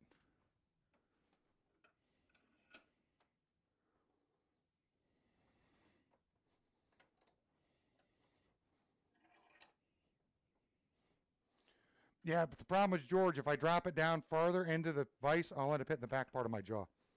So I need the space for it there.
Yes, Rick, it's an Eclipse vise. That's why I don't like it. Let's see what else is going on here. That would probably work, Anthony. Always, Kyle, always. Now I've kind of got to work down a little bit. And again, guys always bad talk the Stanley Surfform tools, and I think it's just pure ignorance that makes them bad talk those tools. And everybody knows I'm not bleeding Stanley's colors by any means. but it is a superior tool. It works very well. The one made by Miller's Falls works just as well, but it's more collectible than the Stanley version. So I tend to stick with using the Stanley version. And again, it's an amazing tool. And guys always talk about how it's a piece of junk. It's only for shaving drywall or whatever. You can do that with it too, but it excels at sculpting wood. It really does. It helps you get down to where you need to be to make it a little easier on you for you later. All right, so I got that corner down. Now, just a matter of hogging off the material.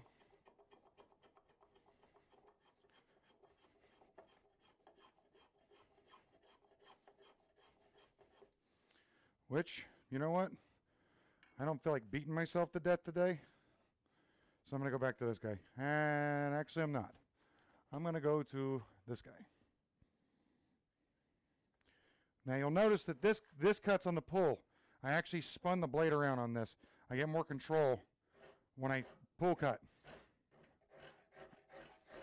You got to be real careful though. This thing is very aggressive. And it likes to cut a certain way, but not other ways.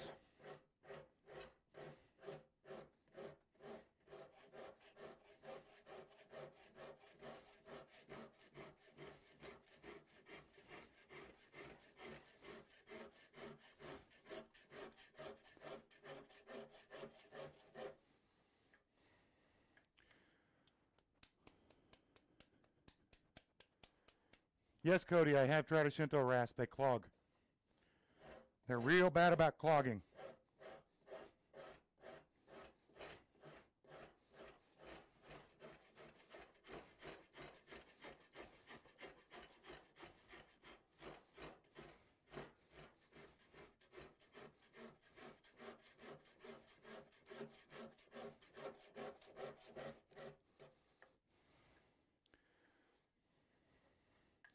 So Cody, imagine having access to just about any tool you could possibly need. That's kind of the situation I'm in. If I want a tool, I just go find it and buy it. I mean, guys pay me to go chase stuff down, right? So in this case, I still work with the same stuff I'm used to. So, all right, now I've got it most of the way down. I'll do the rest of this with the spoke shape because at the end of the day, the Surform is a rough forming tool. It is not a fine tool.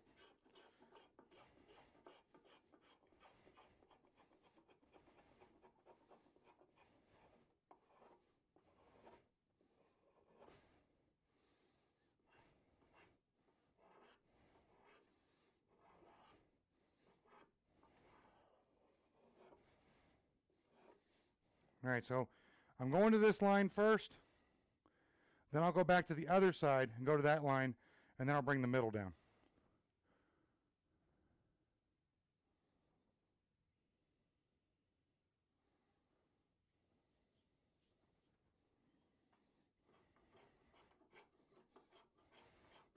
And you'll see what I'm leaving behind here is kind of like a little bit of a peak right in the middle there.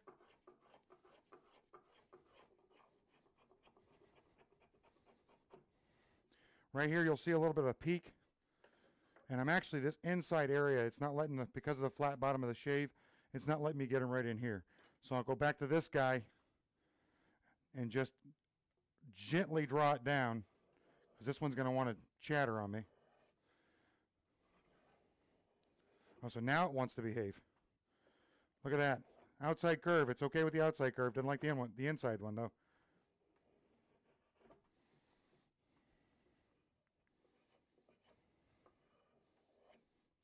You go. See, now I'm to this line and I'm to this line. So now what I'll do is I'll go down the middle. First thing I'll do is address this end here, because this is a chamfer, right? So there should be a chamfer line from one edge of the line to the other edge of the line. There should be a straight line there. So I'm using this to go for there.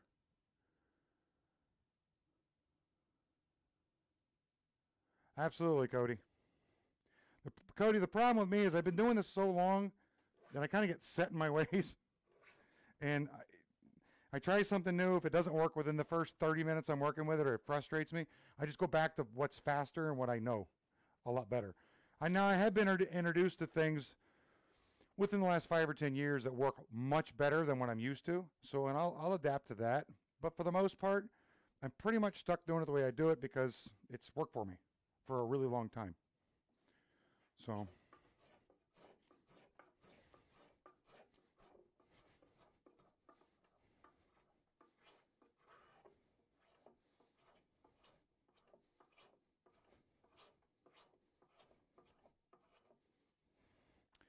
And so, by the way, this is the reason you have a half a dozen spoke shaves on you.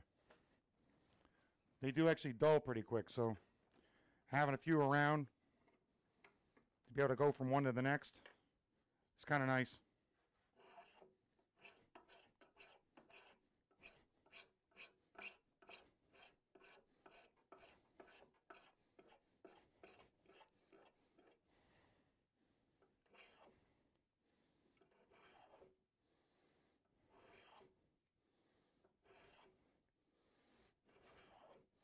And like I had said earlier, the benefit of this shave is it can take a little bit more meat. It's a little bit bigger mouth.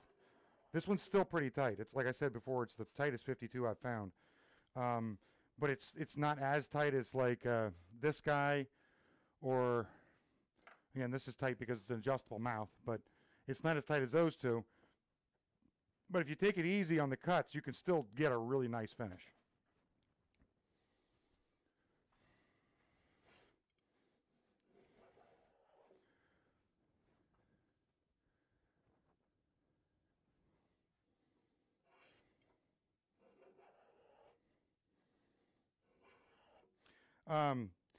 So Cody, it's not so much that I don't like change as this has worked for me in the past. Why go to something else that's the same speed and just adds more difficulty or adds the additional learning curve to it? I get the same result, take the same amount of time. So it's not really, there's not enough net benefit, basically, as I guess I could say, to doing it the other way. And again, I like Japanese tools a lot. I've tried a lot of Japanese tools, and I'm a huge fan of Japanese chisels, absolutely huge. Their saws are amazing. The word sharp should be written in Japanese in a lot of cases. However, when it comes to stuff like this, an edge tool is an edge tool. That's it. An edge tool is an edge tool.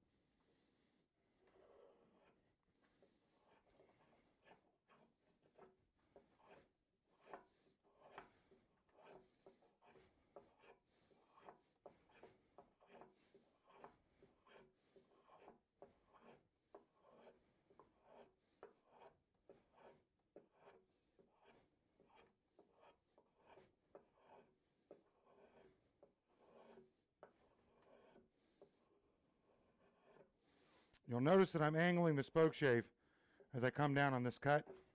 I'm doing that because it's basically going to cross grain configuration. And I don't want to get the chatter that I was getting before with it when I was just going straight across. This is all really pretty smooth other than right up here, which I can clean up. I want to be able to go after this with the scraper. And it just be a quick process with the scraper. And if it's not relatively smooth before I hit it with a scraper, it ain't gonna work.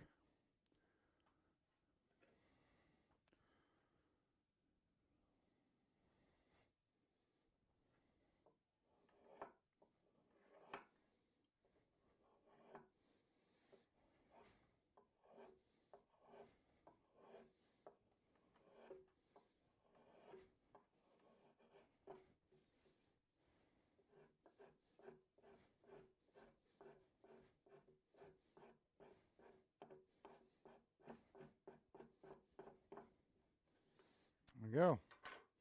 That's that.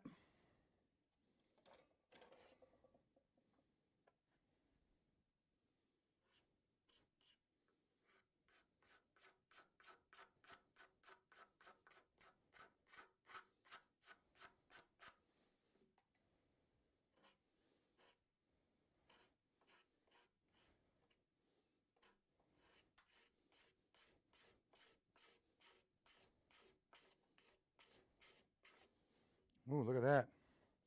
She's tearing. She didn't like that. Trying to grip the grain there. I'll have to go back after that a little differently. And I found sometimes by laying the card scraper down a little bit more, it's a little less aggressive. And this is the case, it actually worked. That fixed the problem. I just had to lay the card scraper down a little bit more. And what I'm doing is I'm using the card scraper to chase my line, my final line, using the card scraper. Again, I don't care if it's perfectly smooth at this point. I just want it to be the right shape. So when I move on to the next shape, I can base it off of what's here.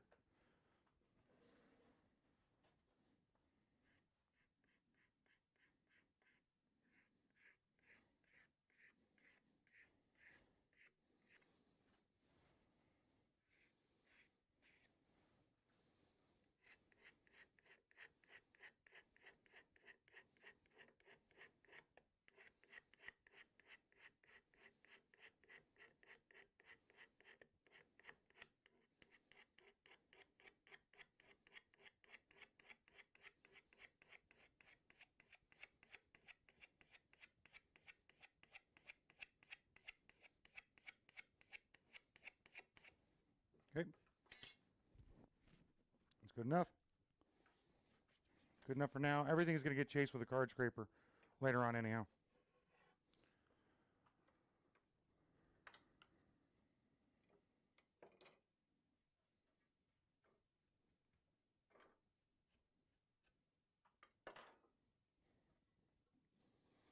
Now, how am I going to hold this where you guys can still see it? That's going to be a challenge. Can't go to that side.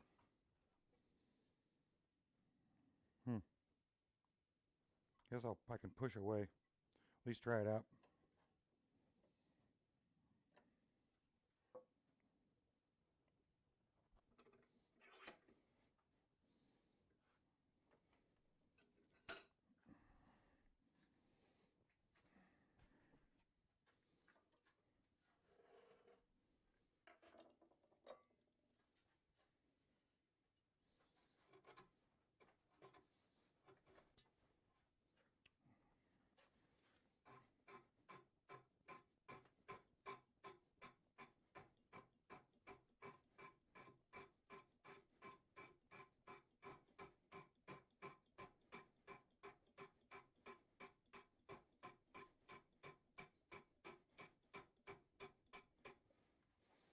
As you can see, it still does cut pretty smooth.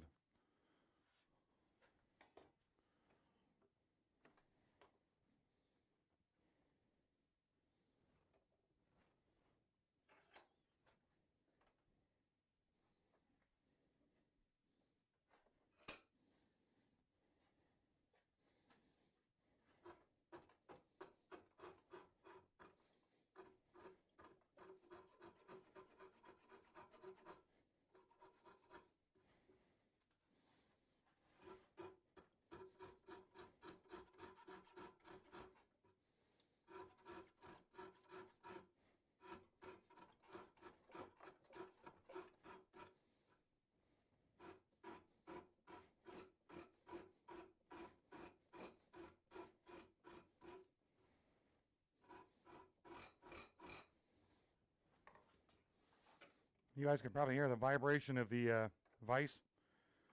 Unless it's clamped down perfectly dead nuts all the way across the face, it does that. And again, it's because it's a cheap crap piece of vise.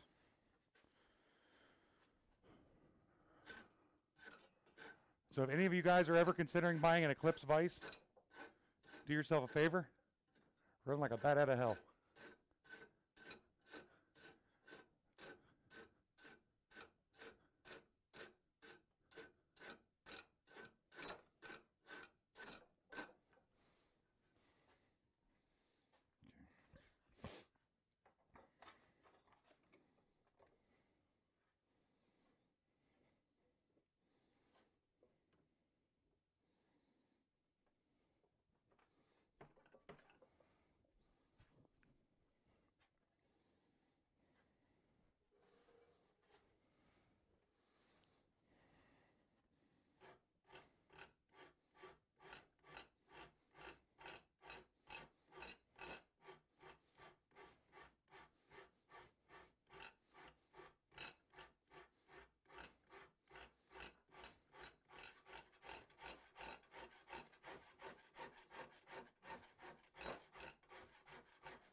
Yeah, you're right. I can, Mike, and I usually keep a block around for that. Because this, again, this is supposed to be an anti-racking vise. That's they're advertised as being anti-racking because of the two bars. This one's about as far from anti-racking as you can get. It goes out by about a half an inch from side to side. The other vise is actually broken. The dog, the raised dog, that was the first vise I got from him, and the dog was raised up and it snapped this entire portion right here. This whole section snapped off. So I got a hold of them. They refused to reimburse me because I didn't want the damn vise anymore. And so instead of doing that, they just sent me another brand new vise. So I installed it on this side and said when I go to build a new bench, which I will very shortly, I'll end up using a better vise to start with. So I just deal with it as it sits for right now. I don't make a lot of furniture anymore. So it's not a pressing issue, if that makes any sense.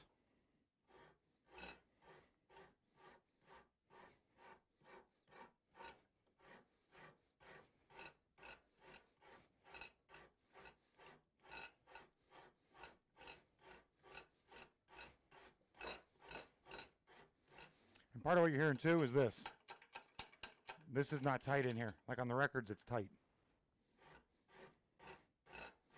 Well, I should say tighter. Better quality machining effectively.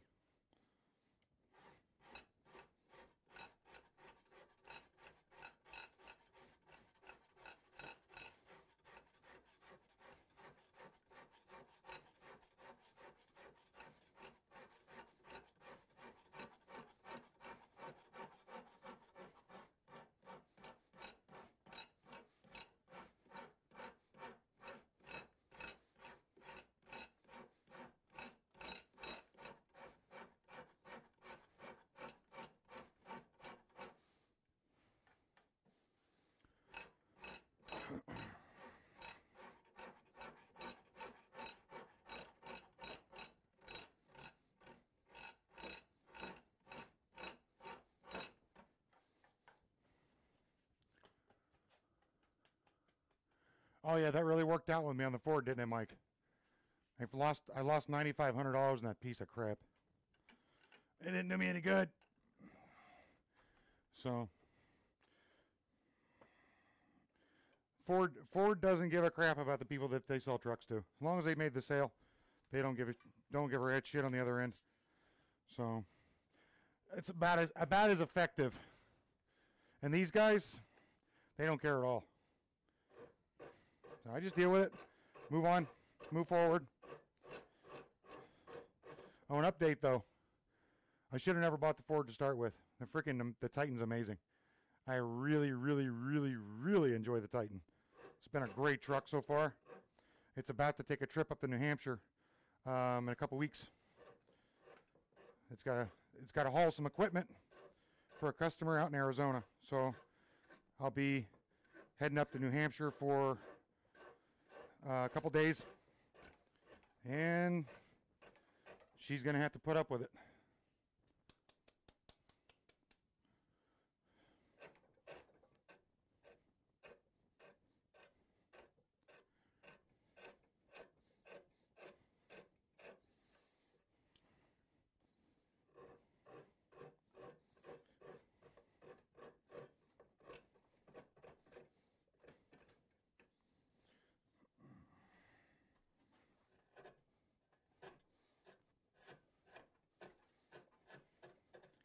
So the only downside to these Surform tools that I can find is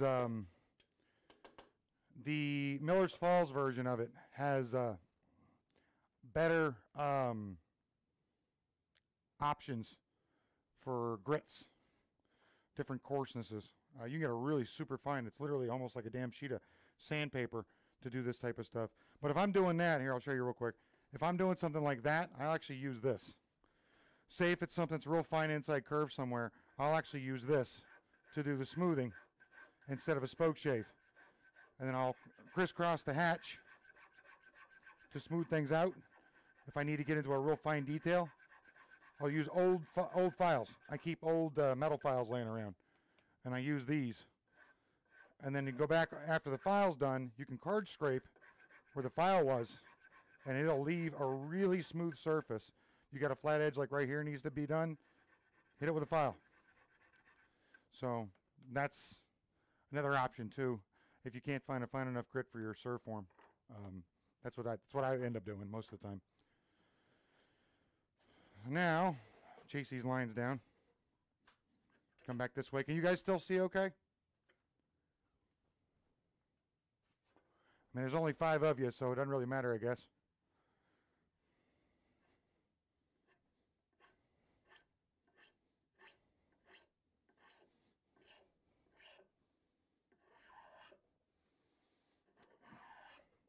Somebody probably was driving a Ford out of the group and heard that I didn't like F-150s, and they have to go remove their panties from a wad somewhere else.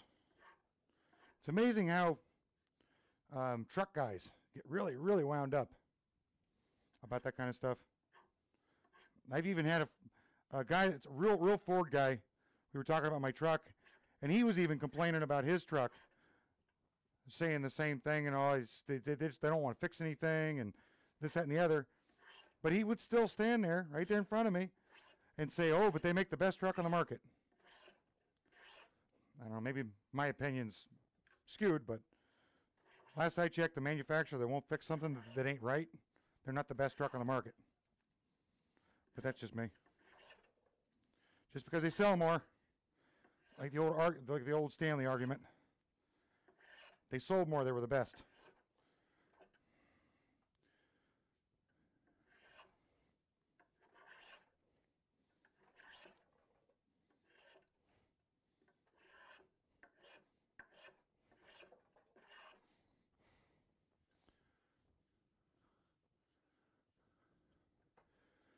Have a drink for me there, Cody. I'm going to knock it off here in about a half an hour anyways. My back's getting really sore, and I'm getting Johnny Walker thirsty as well. It is Sunday afternoon.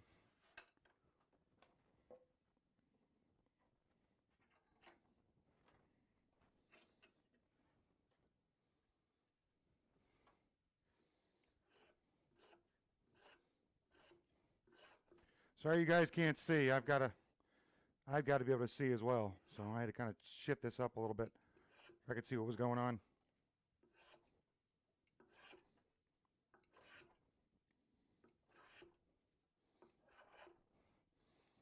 I'm getting a pretty nice shaving off of this this shave.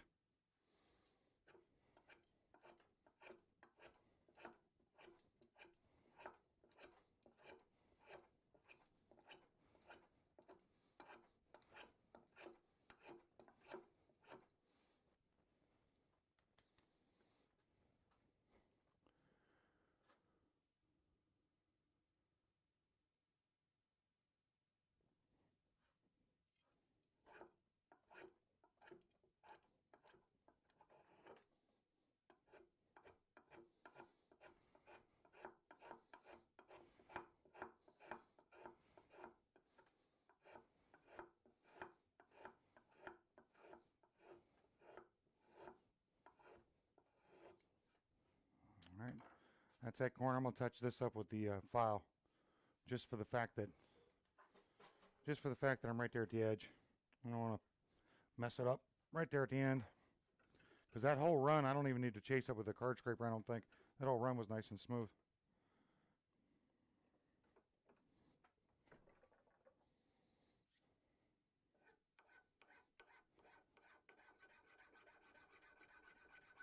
Well, that's probably.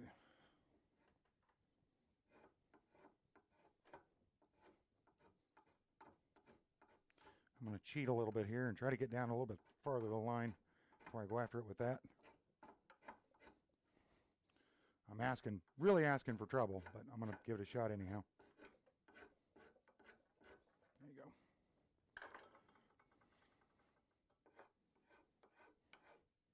There's a piece of aluminum stuck in there. Well, that ain't going to work. That piece of aluminum in there is just scarring up the material. All right, where you at? Just keep a nice.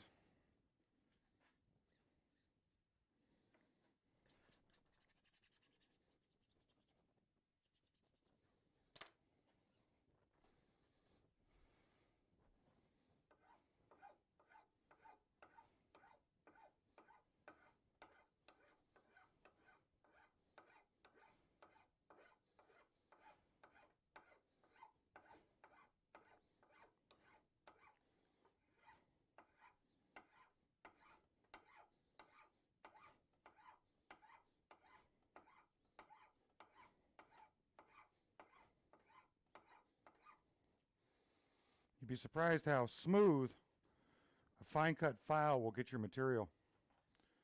It will really blow your mind. Don't throw those old files, metal files, away. Even when they're dull for metal, they're not dull for wood. I actually don't like using brand new files on wood because it's too grabby. Use something that's kind of a little bit worn. It burnishes and cuts the wood all at the same time. It's really amazing. You can see right there, it's nice and smooth right there. All right.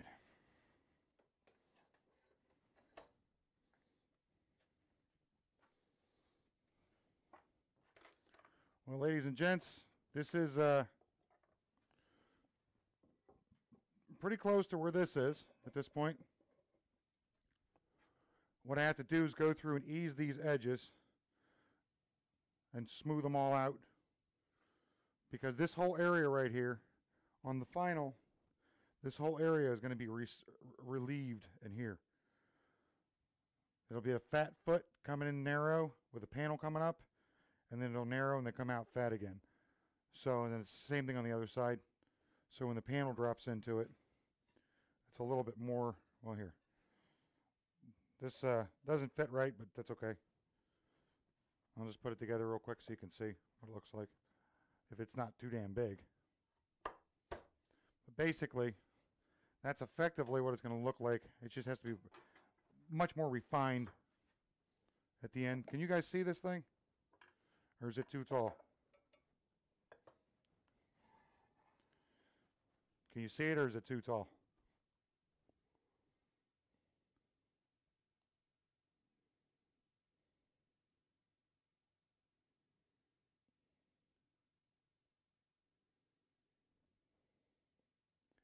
Oh, I guess I could look at the other screen. It's too tall. So, let me angle the camera down here, since we're going to be cutting out of here in a few minutes. Okay. Ow. Well, here, hold on. Oh. Do this. Put that there. And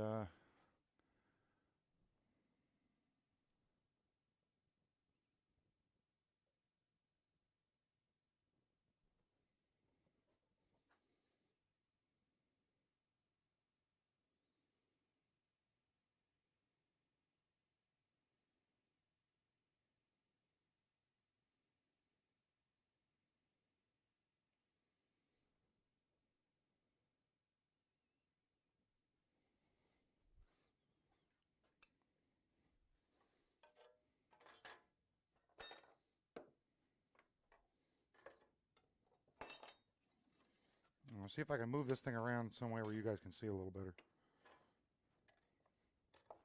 Get the basic gist of the idea.